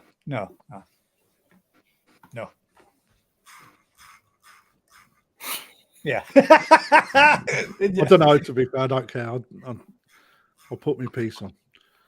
I've got some really good. I'll tell you what, mate. They have put some size on since last week already.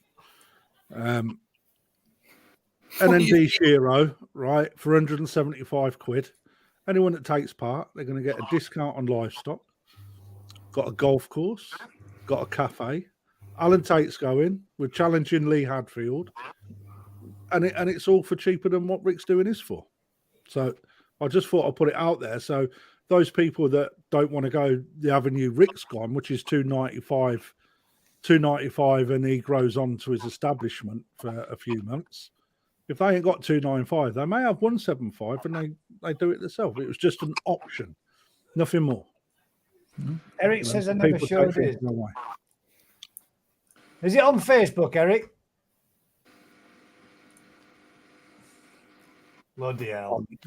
You're right, Rick. It is turning out. We've got 22 comments, and I've shown every single fish that's in the section where I say, please post your fish under here.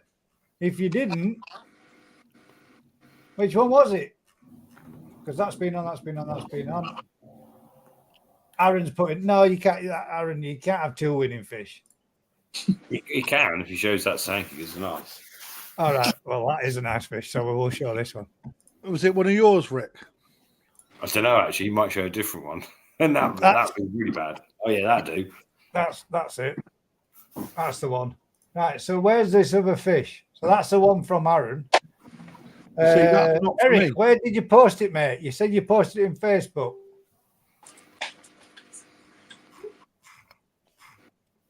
And you guys have got 7 days to do this, cack.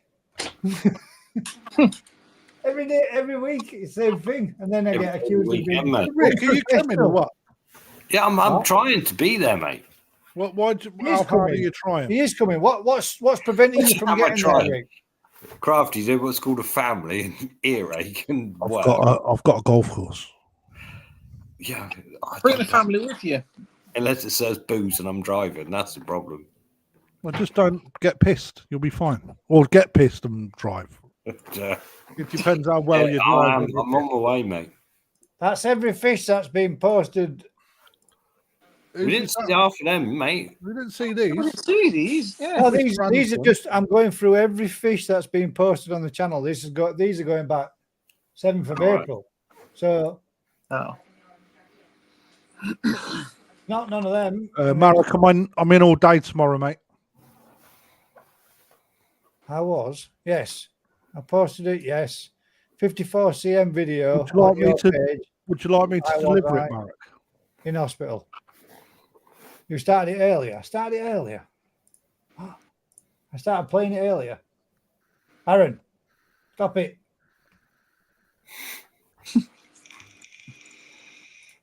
Aaron, where'd you get such a beautiful Sankey from? That one. Oh, well, how the hell would I know that was a picture of a fish? It's not even a fish. It just says fish. I didn't know that was yours, mate. Sorry. Right. Ask Crafty what he thinks of this koi. Is what he put. Push play on it. It is pushing play. Press play. 54 cm. Ah. Oh, is that a wada? Is it wada? That's quite nice. That's nice, mate. That would have won all day long. Yeah, that's a winner. Sorry, Aaron. Fucking full stop. Aaron, you've just Aaron, fish. Sorry, mate. Look at the body on that, mate. Fucking bring it on. There's the gents. He put that on knowing that I'd enjoy it. Ask Crafty what he thinks of this koi. He says, that is a banger, mate. An absolute cracker. You've just won this evening's Easy. koi appreciation. Unfortunately, it's out of time. You put a weird thing. He was actually in it. It's Gaz that missed it. You know I what mean? didn't. I didn't miss it. I ask everybody every week to post it in the bit that says, right, I saw for future reference, guys, if you could all do it, the bit where I type in every week and say, You did. anybody would like to Wow, partake in blah, blah, blah, blah, come and join us. Thank you very much. See us on a Thursday night. Please post your pictures of your videos. There is a small little, in fact, I shall show you how to do it, just so we know, but that is mint, eh? Kiri. Right. Yeah. When you go to the bit where it says here. Are you still going on about it? We've got a winner. Yeah. I'm trying to make my life slightly easier. Put the fucking fish on. The bit where we've got this bit here, where I post this every week, click on the comments, right? And then add your comment. When you go to adding your comment on the bottom of it, you will see there, look, down here, that it says, in this little bit where you normally type in what you want to say about it, it says there, look, comment, emoji, attach your photo or a video. That's where they need to go. In this, on that section. I've been at work all fucking day. That was well complicated, wasn't it? No wonder you got it wrong. Well complicated. Just post it on that page, mate. Under there, look. That's it. Done. Just post it there. Yeah, no, Eric, you can post it there, mate. When you post fish like that, you can post them where the fuck you want. It just means I miss them. Because especially when it starts with a pink clapperboard saying 54 cm. It's got nice nails in that picture, though, eh? Look at them nails. Yeah, but weren't you tempted to click on the little arrow, Gaz, before? Well, I just saw a pink 54. Give it away, mate. He was worried it'd be someone else, wasn't it? I was worried it'd be something else. Yeah, that's exactly what I was worried about. See the development of the food I'm not clicking that just in case it's a 54 cm wanger. Right, the development of the fucking over that scale, mate, that is what when you get a series, it's waving, look. This little pack. Got me hooked on koi. I'll see one like that, and I couldn't stop going back to it in the vat at the show. It just really mesmerised me. It still does to this day. I fucking love it. It is. That is super nice fish. Mental. Honeycomb, mate. It's beautiful. It's a lovely fish, that. Yeah. Eric, so it was a bit more. Saying, why has he done his 5 like that at the start? Ryan found it. That's for his own records, probably. What, the 5? Yeah, well, yeah, the 5 was a bit fucked, I see. The stalk on the left was a bit tall, wasn't it? But who cares? Look at the fish. Kev, if you're not on Facebook, mate, what you can do is here we go. You ready for this? You can go to YouTube. Oh, fuck it. Right. Here we go. Hang on, where's I'm my showing video? people so people know, Crafter. Hang on, Not I want to see if you're educated subscribed to me here now, as guys. educated as yourself. Go to my channel, and then you will see there that it has more links. Hang on. Well, how many are we off your 2,000 now? Just How did we even get on this channel?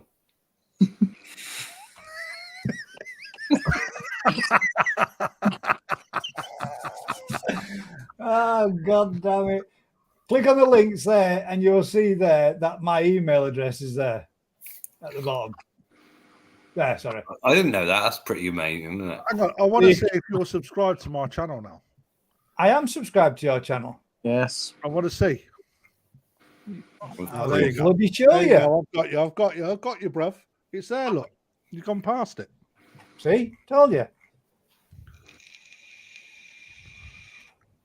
I have subscribed to Click on the that. channel. Click on that. Look. Oh, look, the Grow and Show. Look at that, mate. That is a video worth looking at. Have we done the Grown Show Kahaku winners yet? No, it's getting done on the day. Do you recognise him? This is where I get copywritten now, isn't it? No, of course it ain't. You're playing the video. I ain't going to strike. It's where you go. I You use my want content fucking without my permission. 20% of everything you earn.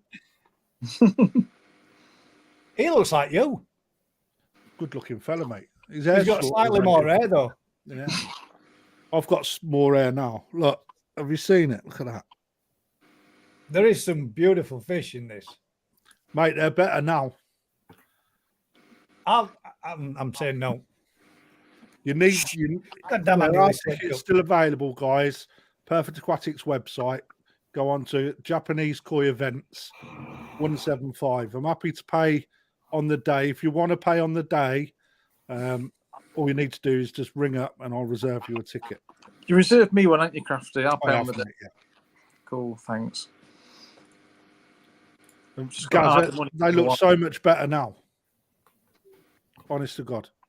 I was looking at them today. I was like, fuck. I'll have that one. And Dino says he's emailed me. And I only have my channel on my mobile. Dino. Oh. On the day it'll get drawn. It's not even getting drawn. It's being picked by Alan and we'll announce it on the day. All right. What's being picked by Alan? The winner of the Kahaku. Oh, fucking hell. So I've got to come up there just to find out I've won again. Fucking right, mate. It's all about getting you back through the door, son, isn't it? Yeah, man. Hey, recognise this clip? I want 20% of this one. What's that overview thing say? I don't see it. You showed me for a while. I didn't see a while. Got my spider. Look at my axolotl. And now they're going to show the best ones around. God, the best ones of all, the ones I've already seen at the window came up like that. That was Marie's cactus, one of them. I've seen her drilled up, wrinkled, death Should have defying. made it worse. Umber, they do win an entry, mate. They do. My family's nuts. They've been making little models. We've got the best quality, though, mate. I'd rather announce it on the day, mate. Dino, you sadly missed if you're going to bed already, you flake. Dino, I shall share it next week, mate, because when I only have my channel email address on my mobile, I don't have it because on my one on my PC, all comes through as my work stuff. So I keep the two separate. This is why I ask everybody if they could do me a huge favor, send all these in before 7:30 on a Thursday night. That way, then I can share everything with everybody else. It wouldn't be very interesting then, would it, then, guys? Where? This is my best creation. Absolutely, we do. The grow and show is not results orientated, mate, at all. I do free prizes. Best size cold pond, best size heated pond, and best quality overall.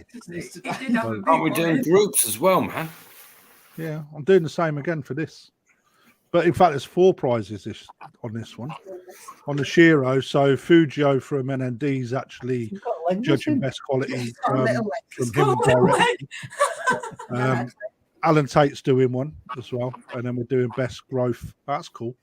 Best growth heated and best growth cold. 175 quid, guys. Honest to God. And that picture on the thumbnail is the parent fish that they spawn from. It's a Nearly as good as mine, mate. Nearly. You give your staff some jip, man. Oh, hey, push it along. Who, me? Yeah. Yeah, I know. It keeps them on the toes. Go forward to where is this the one where I dropped in the video towards the end?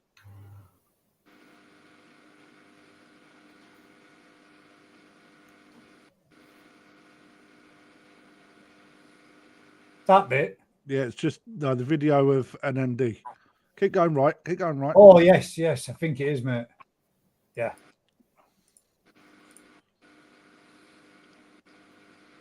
The fish.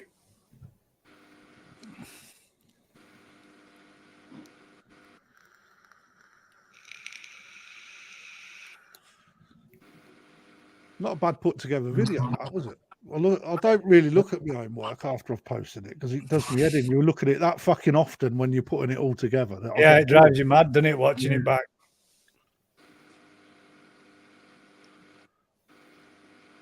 You know, and that's why I asked you earlier about your Shiro development, Rick, because if you the ones on the right hand side, It goes through development on Is there. this with the ball at the end of them, Crafty? When No, the ball- yeah, but they're male. They're offspring of the parents, mate. That is one hell of a bowl of fish. This. But this is a male. When you see them in the spawning bowl, that's the offspring. That's their category. But that's the offspring. You know, when you're looking anything between Tozai and Sanzai in that bowl. But have a look at the size of this Shiro, mate, when they put it in. Wow. And that's not even, it's bigger now. I think it's 90. I've got it here actually. 95, Massive, isn't it? 95 centimeters the parent is now. Look at that. 1 to 2 years. Size difference between that to the males. Have a look at a female in here, Rick. Honest to God, you think that's big. And then you see that. It's a fucking giant, mate. That's one beast of a fish, that. They're good fish, mate. You know, Omasako, NND fish. Fucking NND spawn, mate. Yeah. You know, so irrespective of where they come, like who's selling them, they're all from the spawning of the same parent set. Yeah. You know, 175 quid, 295. I know which way I'll go. Yeah, me too. Am I subscribed to you? Thank you.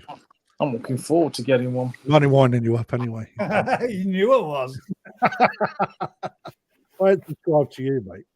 I know. Just fucking, I wouldn't do that. I wouldn't do that to you. Well, you actually asked, didn't you? Let's have a look. Let's see.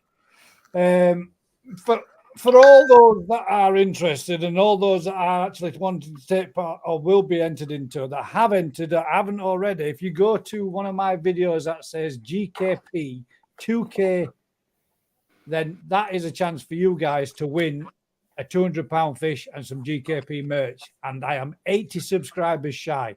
There So might be once I something hit that- else for you. Some what? There might be something else for you.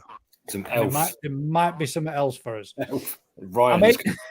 I'm 80 shy, so 1,920 now. We're 80 short of the target, and then we will be doing the draw for the giveaway. Just 80 more people. 80 more people. That's a lot. It's a lot in YouTube world, man. 80 people. Is it? Oh, I don't know. One thing I haven't mentioned, And thank you all, go by back the to way, it, beforehand.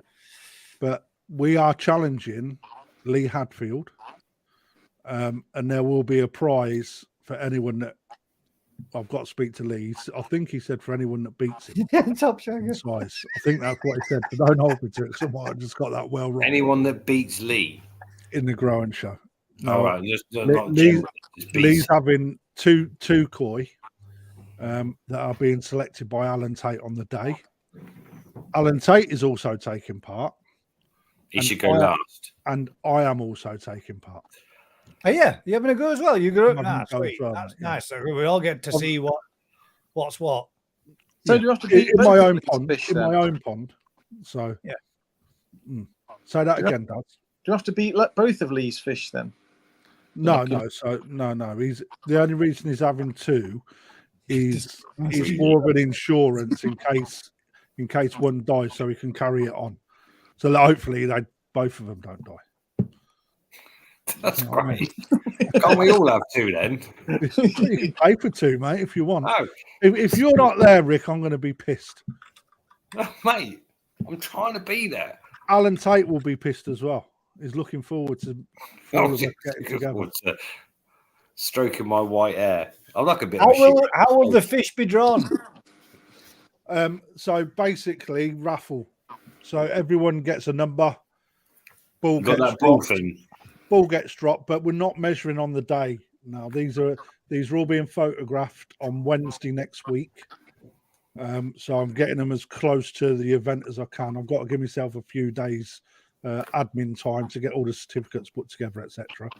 And then literally you'll pick your fish, that'll get bagged, you take your certificate off the wall, and that's your starting point. And then everyone's got a starting point, everyone's got a reference. Have you received everybody's fish sizes and everything back from the last one? Because I have not received an email or a text, mate. Have you not? No. No, I am. Horrified. They went out on Friday. No, they were sent on Friday. Because I'll have to have a look what's going on now. Yeah, double check them, mate, because I've not received out yet. I've double checked and checked my spam and everything. Hang on a sec. I'm sure it was Friday last. I know they've gone out because I made sure that I was copied into the email as it went out. Better get mine measured quick then. But anyway, anyone that took part, if you can get your results into me by Tuesday next week, All right, yeah, sweet. that'd be perfect. Yeah, I've already had quite a few. I am also going to be doing obviously discounts to those people that take part as well across livestock and also dry goods. Can I request when we do sandwiches? Can I have mine served as big as yours was? Only the boss gets that get double portions, mate. Because that's why I'm a two fat guys. bastard, mate. You get two. He got two, man. They were huge as well. Come on, eating a triple stack Big Mac too. A Scooby snack, Muck Scooby snack. Yeah. Let me have a look. Massive thank you to everybody for joining us again this evening. Again, it's been greatly appreciated. We are still live, yeah, believe it or not. We have turned into so it went out on the 12th of April. Has it got a timestamp? By the way, when did you set the results? What results? Look. So it's gone out, Gaz. It's gone out. Yeah. Have they checked the email correctly? Well, Crafty, make sure your staff check every email on that list. There's only 100 and what did we sell? 150 of them. No, we sold 95 on the day, but some people took 2. Yeah. Now, I just hope that we get. We have got quite a few back. I hope that we get a few more back because, you know, I want to share the results irrespective of how people are done. You know, on a little slideshow, and me and Alan are doing we're doing a little bit of a chat about it when he comes down on the Sunday, and then it'll be released on the YouTube channel. So, you know, Rick, if you don't come, I'm going to be pissed, mate. Mate, I've already sent my car back. Fucking mate. I sent it back months ago. No, I'm on about you being there. I'll be there. You. Oh, Jesus. Don't be square. I'll be there. If you don't take part, it's a week on Sunday, the 28th of April. Please come down, guys. 100%. We have to sort some out. Even if you're not taking part, you're welcome to come in, and you know we'll treat it as an open day as such. You just won't get the discounts. You just won't get the food. You won't get the discounts, you know, because that's part of taking part. So you won't even be allowed in. To be fair, you just have to sit in the car park. Sit in the car park and have a sandwich. You know? Bring it back up, flask. None of that good lattes for you. It's absolute, mate. It's chocker there anyway. So the golf just fucking gets really busy. Rick, just no. Just answer no. Sneaky bugger. Rick, if I raise the funds, can you pick mine again? Oh. To be fair, I picked Matthews. He's banging. Yeah, it is nice, isn't it? It is nice. That was the one that you and Vince were looking over, and you picked it, didn't you? Oh yeah, no. Who did that? I got screwed over quite a lot that day, I think. Yeah, yours got by everyone. You shouldn't share with people what you're looking at, mate. How can you not? I was looking for mine, and then Aaron was like, "Oh, I'll have that one then." Aaron was like a fucking ninja, man. You were like, "So then, Rick, you see what you like?" And he went, "Yeah, I quite like that one there." And then his number got pulled out, and he went, "I'll have that one." Thanks. You know, guys, how many watching? 100 people ish. 76 now. Right, Everybody's assumed we were going off. There's 45 fish available in total. Obviously, sold quite a few tickets. for 175 quid, you're getting yourself a real decent day out. You're getting yourself into a competition that no one else has done. But more importantly, it's not even that bit that means anything to me. It's what comes back at the end of it. That's the bit I want to see. I want to see the development of those koi. Yeah, That's a bit that's how we all learn together. Don't think you're buying into one, you're buying into lots. So you'll get to see the results everyone else has achieved as well. I might even get people to sign a contract. I'm just going to hang out Mr. Tape for ages. Say that again, Daz. So it'll all be on video, so you can all watch it back and see the development. I'm thinking of doing next time round. I'm thinking of having an incentive for those people that actually send their pictures back, so we get the follow up as well. Yeah, I think you want to do stage really photos, didn't you? Say that again, guys. Development stage photos of them too. It'd be great, mate. Anything, I may even revisit it like 2 years down the road as well. Yeah, because let's face it, Shiro I think it'd be a good idea because 4 years before you get the real quality out of them, most of them. Yeah, to see them. The fact is, when they're unless they're really finished at Toeside, they're quite an ugly fish. So it's quite hard to actually see where they're going to go. I think you should be selling this to Fujiomo, mate, and say, look, give us 100 fish for free. We'll follow them for 5 years. I'll have a free trip back to Japan and share the photos. That's it. Well, Fujio's actually doing a piece anyway. I know, but he could imagine him seeing all those 100 fish 5 years later. Oh, mate, wouldn't that be amazing for him to actually get that? Yeah. From a breeder's point of view, actually, it's pretty good. Yeah.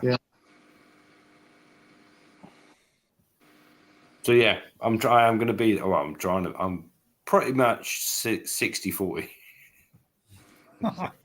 Have you got something scheduled around it, Rick? Have you got plans? I have no idea. You forgot, haven't you?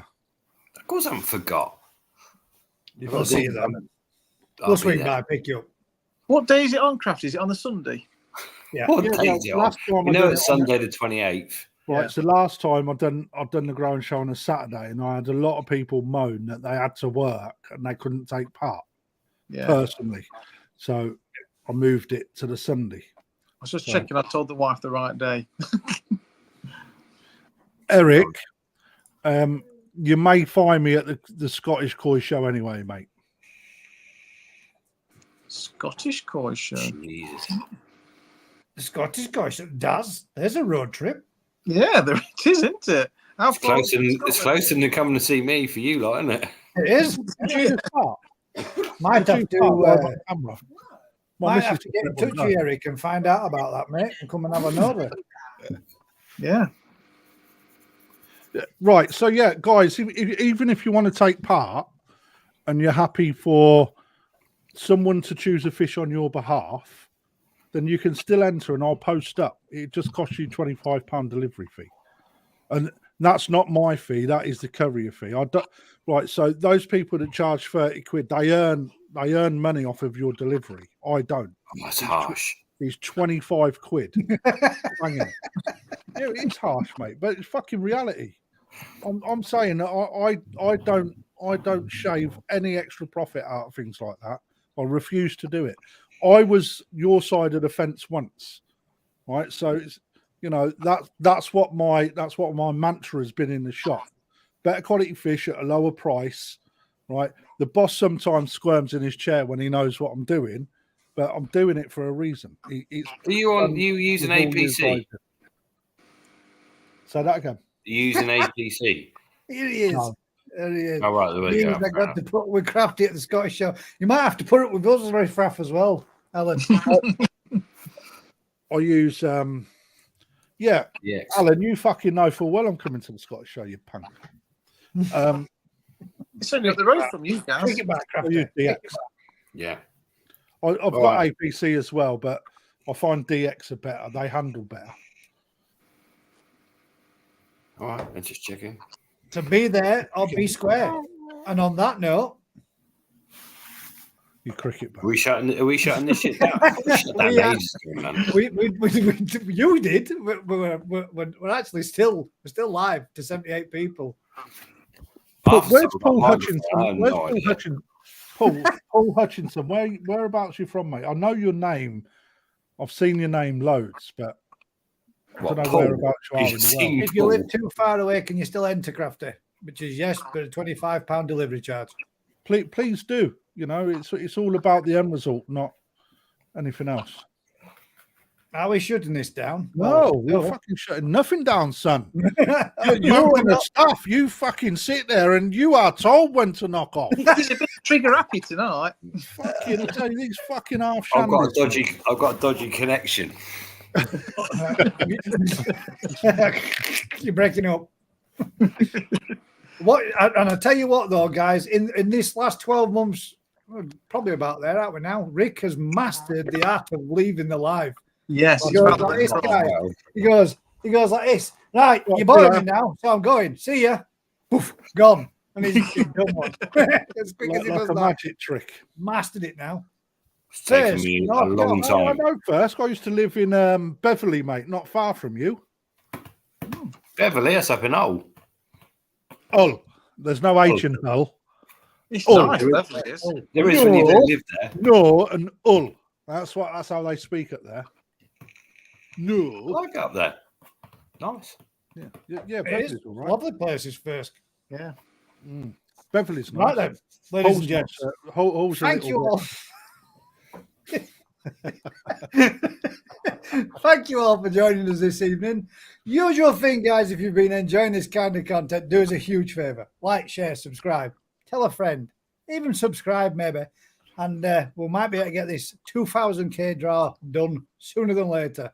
Till next week, guys, keep smiling. We'll catch you on the next one. And what have we all got to say at the end of it? 3, 2, 1. Cricket bat. Cricket bat. Fucking cricket Is that a planned thing? Why am I not It's a in cricket this? because you're a cricket bat, mate.